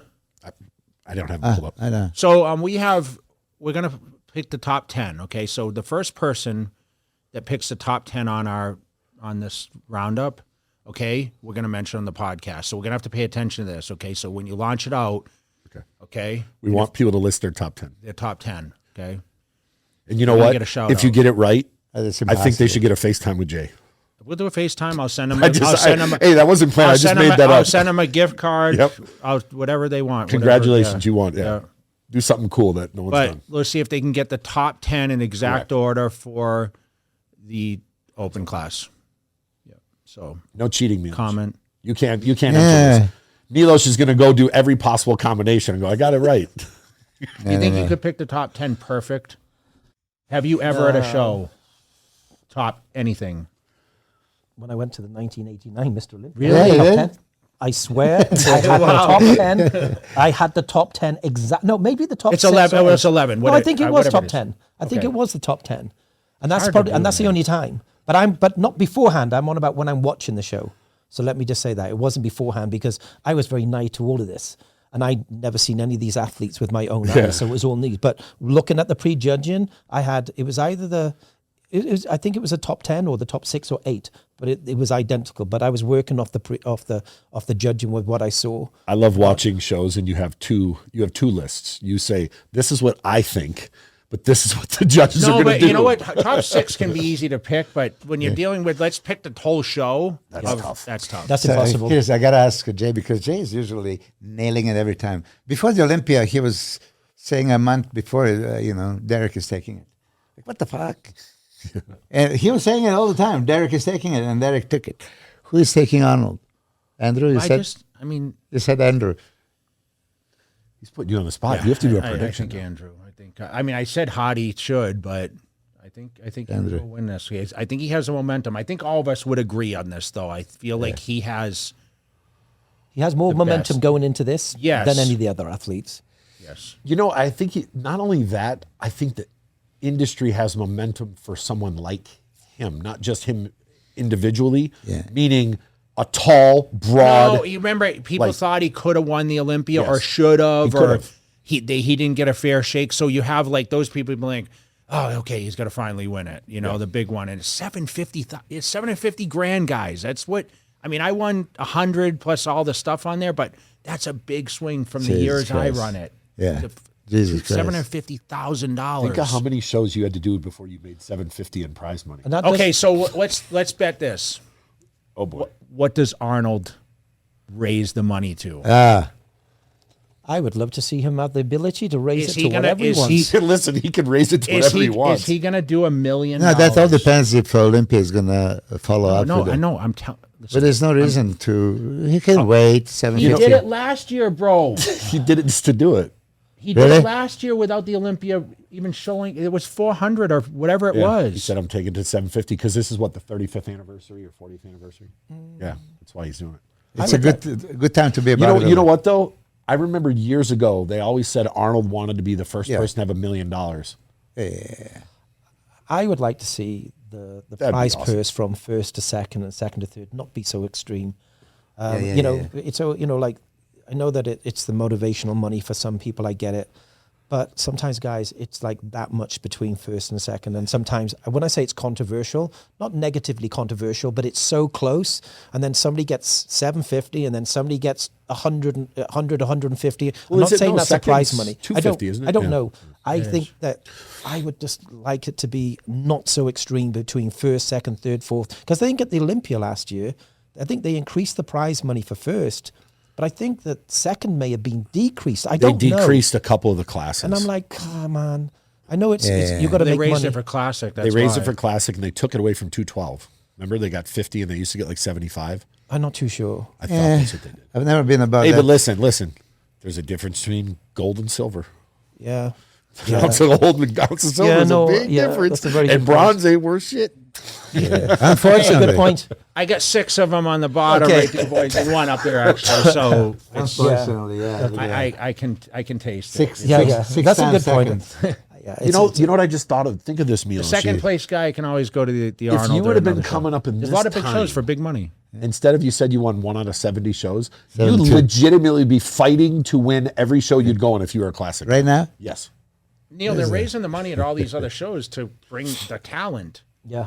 That's why like Pittsburgh's 100, Dubai's 100. Yeah, but it's all. Who else is first high? place? Dubai is 140. So I saw Brian Powers post this the other day. Arnold has 3 of the top 4 prize monies in the world, purses.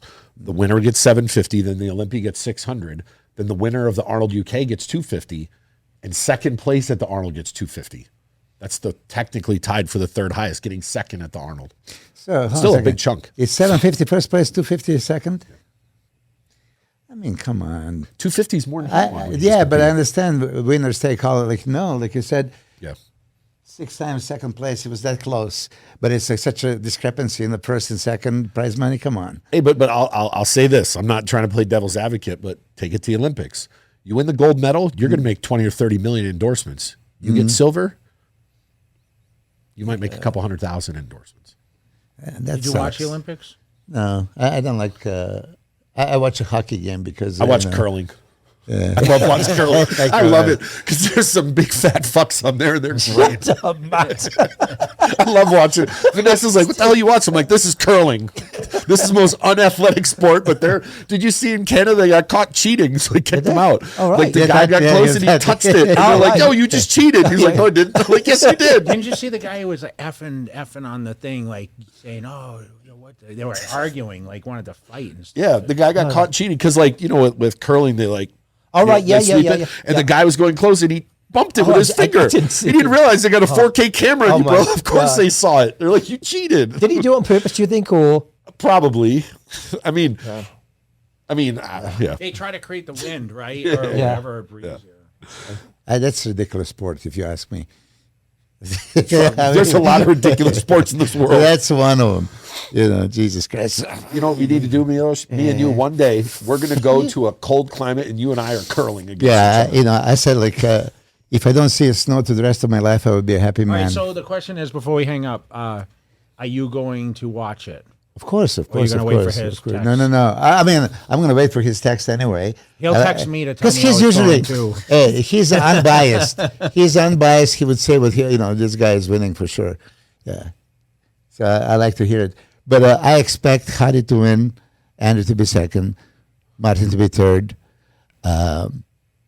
Fourth is probably going to be Nick, but I'm encouraged with Brandon Curry now looking crazy, so maybe Brandon Curry can, get fourth. And I'm sorry, because it sounds like I'm not putting. I'm going to call him Rafael. You place where you see. Fifth, Nick, because he's just overpowering, and then sixth, Rafael. I'm still saying Rafael, not Rafael. I'm not a prediction person, but I would like Andrew to win. But until somebody beats Hadi, I gotta just say someone has to beat him. No one's beat him yet. Predict. Said I would want Andrew to win. That's Okay, who not I just hope that, wins. top six, because I don't know. he just questioned the audience for top 10. That's for them. I'm not part of the audience. Okay. He doesn't know bodybuilding. No. He's He just the guy knows. with the red hat. Yeah, that's what I made. They don't know my name. They say you're the fat guy with the red hat. No, the chubby guy. Sorry. Yeah. How about you? What? Say top six. Oh, I don't do that. Come 'cause on. I can't. We don't predict here. We don't predict. Ah, geez. As soon as you predict, then you're going to I get just made hate a- mail, and I just made a fool out of myself. Okay. it's okay. I'm Nick, going to. Nick Walker may come and win the whole thing. You know what we're going to Surprise do? everyone. We're going to take some AI and we're going to switch Milos's predictions around. All right. Good luck. Thank you. Next weekend. Well, I think first of all, I want to wish all the athletes good luck Of course. in every division. I know it's going to be an amazing show, and Brian Powers and the whole of the Arnold team put possibly arguably the best show on in the world, or certainly one of them. It's just an incredible celebration of the bodybuilding and the fitness community as a whole. You guys have obviously been working with Brian and a part of that team for a long time, and it's just an honor to be a part of the audience. I know that a couple of years ago when you won the Lifetime Achievement Award, it just stands for much more than just the industry. So I'm looking forward to being a spectator and a fan, and watch all these athletes compete and showcase their talent and their hard work. All right. Well, guys, thank you so much for coming on, and let's hope for another amazing contest. Let me know what you guys think about our thoughts. If there's some agreements or disagreements, we'd love to see that. Comment below. We're out. Who do you think is going to be?